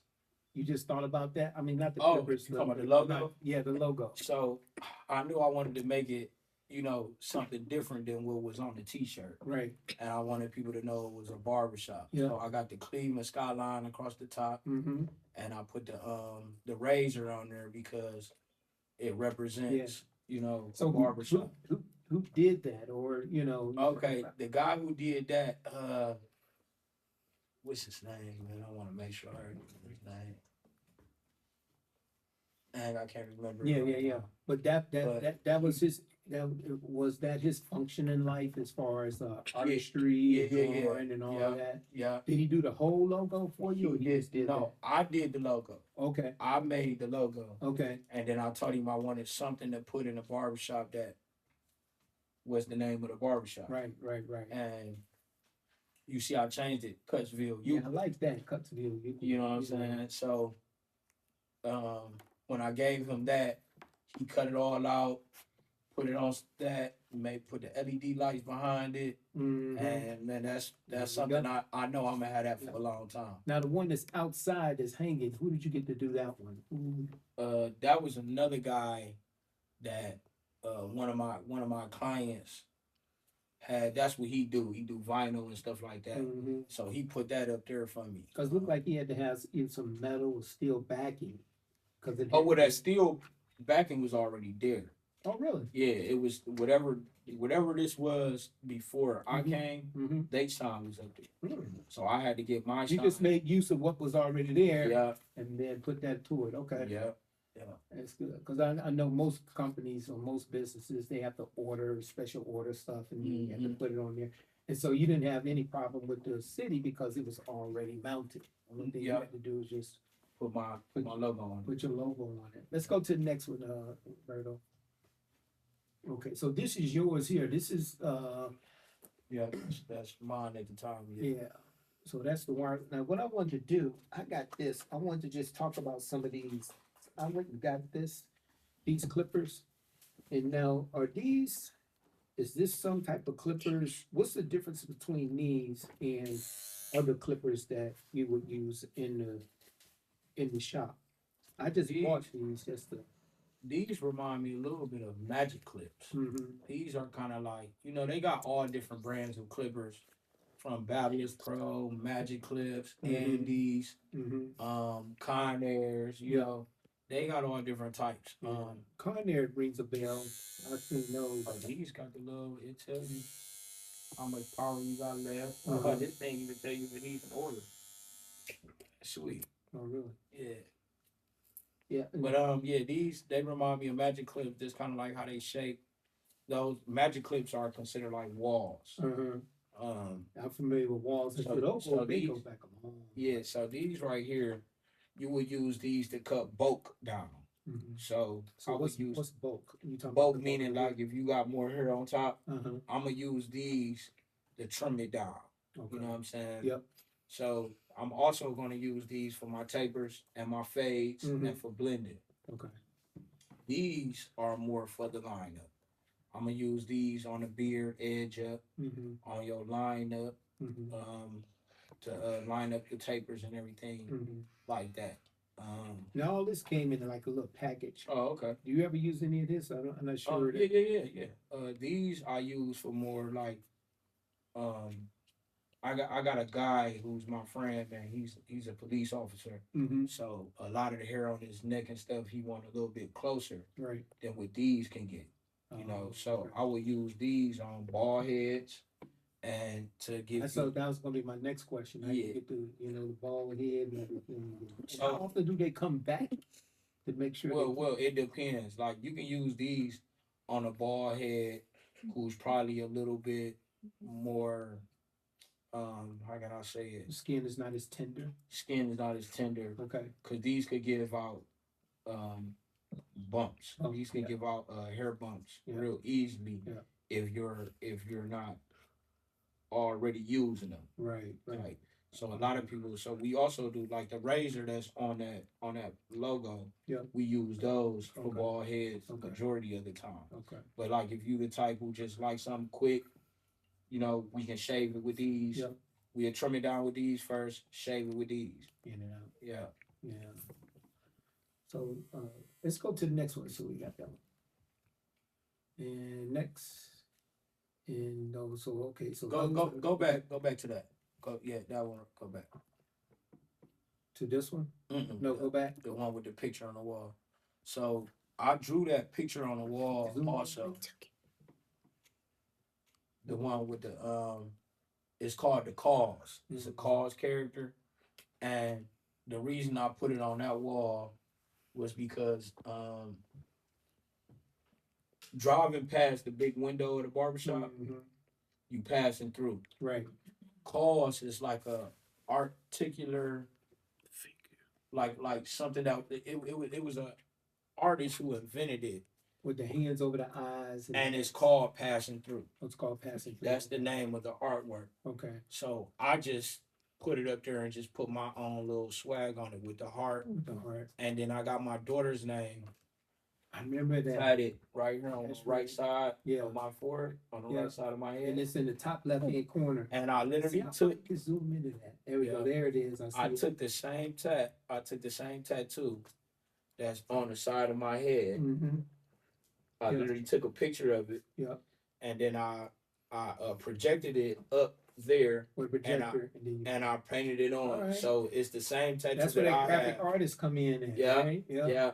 But I wanted it to feel like this is one of the other reasons why I built this barbershop was for my daughter. You know what I'm saying? So to do that with the little peekaboo face, and I put the heart on there because she my heart. And I got her name up there. Yeah. So when she look up there, she know that's her. You know what I'm saying? Yeah. But the name of that artwork is called Passing Through. Mm-hmm. And it's parallel from the big window of the shop. Mm-hmm. So when people driving past and the window is open, you passing through. Passing through. You know what I'm saying? Yeah. I remember you telling me that. And then I put the little bubble up there. He thinking about the Barbery department. You know what I'm saying? Yeah. That's cool. Yeah. Let's see if we can do like 2-3 more, man, before we wrap things up here. This is nice. Okay, we're going that one. We did that one. We did that one. We did that one. And this one, hold on. Yeah, zoom in on that. I think this is the one. Yeah, that's Vontae Station. Yeah. You see, he got pictures with LeBron. A couple more zoom. Yeah. A couple more times. He got pictures with a couple of other basketball players. Yeah. Bronny James on there somewhere where he cut LeBron James' son. Yup. Yeah, that's him right there in the top left. Yeah. That's Ron James. Mm-hmm. But so I don't think Vontae understand what that mean in the shop, like when it comes to people coming in and they're people be funny acting for people to cut their hair Yeah. for the first time. Mm-hmm. And Vontae always be willing to take the walk-ins. Uh-huh. And he doesn't use this to his ability, but this is what you're supposed to show people to Right. make them understand Right. how good of a barber you is. Yeah.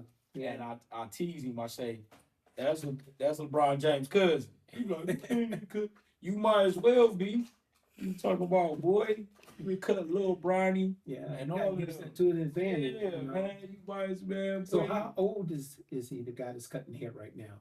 That's in this chair that you He's in his, I want to say early 30s. early 30s? Mid 30s. Okay. Yeah. Okay. Yeah. So I mean, he's got some walk-in life now. So Yeah. he should be. Is he married now? I think? No, he's not married or Not anything. married. Kids now. Yeah, no, he got a son He got a that son? play basketball, that play football. Plays football. So yeah, he trying to really thumb that in on him right now. But Right. yeah, right. Vontae, man, I appreciate Vontae being there. Cause when I first opened up the shop, Vontae hit me up. He said, "You opened up a shop?" I said, "Yeah." He said, "Bet, save me a chair." I didn't know if he was serious or not. You know what I'm saying? And he came in, he chose that station, and he chose that station because it foresees the whole shop. Right. That corner you Right, can right, see right. from this way to that way. Now, how long you known him? Vontae always was a guy on Instagram that we always bounced off each other. Like it's crazy because I really didn't know him like that. But he was always somebody who was always on my page, Yeah. telling me some good things, and I was always on his page telling Okay. him some good things. Okay. So when it came to me opening up my barbershop and he actually came, it was like, dang, you the dude. Yeah. You know what I'm saying? Yeah. And Yeah. that's been my dog ever since, Yeah. man. That's That's been my dog. I mean, it's nice that He had a barbecue yesterday, man. He made me a steak and some chicken. I Did went you over get his it? house. Yeah. Okay, I was going to say. Yeah, that's my boy. So he can burn a little bit. Oh then. yeah, man. What? He had the chicken with the cut up lemons on him. I'm like, all right, Vontae. Wow. But yeah. He's like, I don't know if you remember G. Garvin. He was a black chef. Cooked real good. G. Garvin. He's coming Yeah. on, I think he came on TV1. That's a good. Yeah. So I got a picture of the magazine. Don't do that. You should have a magazine in there. The Triumph magazine. So I remember we took the picture of it. No. See if it's in Okay, the. well, you can zoom in. It's on the wall. See if it's in the other one. Mm, It's close by the wall. I remember we took a picture of it. To that one. If you can't find it, then we got it. oh yeah. Oh, yeah, See if we can find it here on the wall. Yeah, Like you it's, can zoom in on You go on. that. There we go back. There we go. Yeah. No. No. Go back. Yeah. Right there. Hmm. It's Okay. above that dish. And then use the arrow key to arrow up. Yeah, there you go. That Hungry Barber Feed Me Cuts, that was the logo that I had on the bus. That was my brand. There we go. The Triumph. Yeah, the Triumph magazine. So that's a magazine that's based here in Cleveland, and they basically they're doing with the magazine what you're doing. Mm-hmm. They're highlighting a lot of black entrepreneurs in the city Mm-hmm. that most people might not know Mm-hmm. nothing about. You know what I'm saying? Mm-hmm. And I got a whole back end of that magazine that I had to go through a photo. Some professional photos, and That's good. Did they give you the pictures and everything? yeah, I got the That's good. pictures. And what's so raw about that magazine was when I did that magazine, and to have me on the cover of it, and then have the whole back end of it about me. Right. That made a lot of people be like, "Man, you doing it, dog." You know what I'm saying? Like, I didn't take it. Did you have the bus when you did that? Yeah. There you Yeah, go. so they got pictures of me on the bus, Yeah. me cutting on the bus, Yeah. got some little professional photos. Yeah. So that's something that I know I got, even though I sold the bus, right? Right. That's something I know I have Yeah. History. that's showing when my daughter get older, Mhm. she'll understand because she's in one of the pictures that's in that magazine. Ah. She'll understand that magazine. She'll be able to show her kids, Mhm. you know what I'm saying, that magazine. And, you know, how many people you got in your family that's on the magazine? There you go. You know what I'm There you saying? go. So that kind of like, that's why I put it in a frame. It's good, man. The beautiful thing about social media and what they did there is like you were saying, you got a historic trail of your travels, good content, Yeah. everything that you have done that your daughter could see, You know? everybody could see. It's just a live. In Instagram now, they call it IG. It's just a live resume. Yeah. You create good content Yes. on it. Yes. You're gonna draw Yes. people, and It's that a lot of people, a lot of the younger generation don't understand that, and that's why I'm gonna look at this camera and I'm gonna tell you like, you guys have the ability. They're giving you everything that you need right, to build whatever it is that you want to build. right. Use it. Use it. Use it. Instagram is free. Mm-hmm. Facebook is free. YouTube is free. YouTube is free. What else? TikTok is free. You use those platforms to build whatever it is that you're doing. I don't care what it is. Somebody's gonna see it and maybe give you a phone call about the product you selling or whatever it is that you got going on. And you know, as long as you keep that in your mind that somebody of caliber might see this, Might see it. there's your ticket. It might see it. It reminds me of this young guy whose daughter is wrestling, and he just did Instagram and YouTube of her wrestling, and it got so big that Yeah, Shaquille O'Neal called him up yeah, and started sponsoring. yeah. You can name a whole line of people A who lot of people. where they Instagram took them to, look at Desi Banks, Mhm, the comedian. mhm. He started out doing funny skits, and now he's considered one of the best comedians in the world. Yeah. Drewski, Yeah. Mojo Brooks. Mhm. I can name a lot of people, like you Yeah. can even the rappers. I seen a girl yesterday rapping about her finishing college Mhm, and having Lil Baby, the rapper, mhm, time in. Lil Baby timed in, and he's gonna pay her tuition. mhm. You see what I'm saying? Exactly. Because she got a nice flow, but she's in school and she's trying to finish Yeah. college. Yeah. So it's like this can go a long way for you, man, as Yeah. long as you build on it. And I've been building on my Instagram since it first started. Right. From day one, my Yeah. Instagram was Dumpy Cuts. Yep. And today it's still Dumpy It's Cuts. just Dumpy Cuts. So when people looking for a barber or they thinking of a barber, all they gotta do is type in dump Mhm. and my picture gonna show up. Pops right on up. Yeah. Yeah. Yeah. Well, what we're gonna do, man? Hey, I could talk to him for another hour, but we ain't gonna do that because there's a lot of stuff that we talked about on the side that we ain't even really gotten into. But we're gonna bring this thing to a close, and I really appreciate Dumpy coming in, to Creative Arts Network, powered by Southern Enterprise School of Arts. We thank you, man. And what I'm gonna do, we give everybody that comes on our show, businesses, I give out nice little gifts. And I know Dumpy wasn't expecting this, but That's sweet. we're gonna hook you up.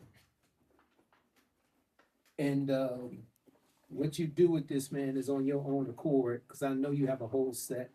I want to show this to Instagram and to That's YouTube. sweet, man. We got some nice clippers here. I had to figure out how to turn them on, Oh man. but there's real nice clippers we want to get to him. Sweet. He's gonna find some type of use to him. Oh yeah, for sure. They got a little travel bag too. Yep, got a little travel bag, man. And then, That's sweet, man. then lastly, what I give everybody, got a nice little Bible here, got his name on it, Oh, Dumpy- snap. Dumpy Brown. Oh snap. Yeah, man. Seek This the one. Lord while he may be found. Yeah, Oh man. so we appreciate you, man, coming on. And, we're gonna do something again one of these days. What my vision is, I don't know, you let me know. It's just something that I like to do something at your shop one day, down the road. Just talk through it first, and see if that's something that, whet your appetite, script it out. We just talk through it first, and talk about the, just you. You know, we'll highlight some of the other people, but that's where my mind is going, man, right off the top, man. We really appreciate you. My wife and I talk about you a lot, man, as far as your travels and where you are today. Thanks, man. I We appreciate appreciate that. you, man. It just lets me know how much God really is real. Yep. Yeah, I appreciate yeah, it. he is real, man. Give it up for Dumpy Brown, y'all. Thanks, man. Thanks, guys. Appreciate you, and we see you next time. Thanks, That was man. good. I appreciate that, man.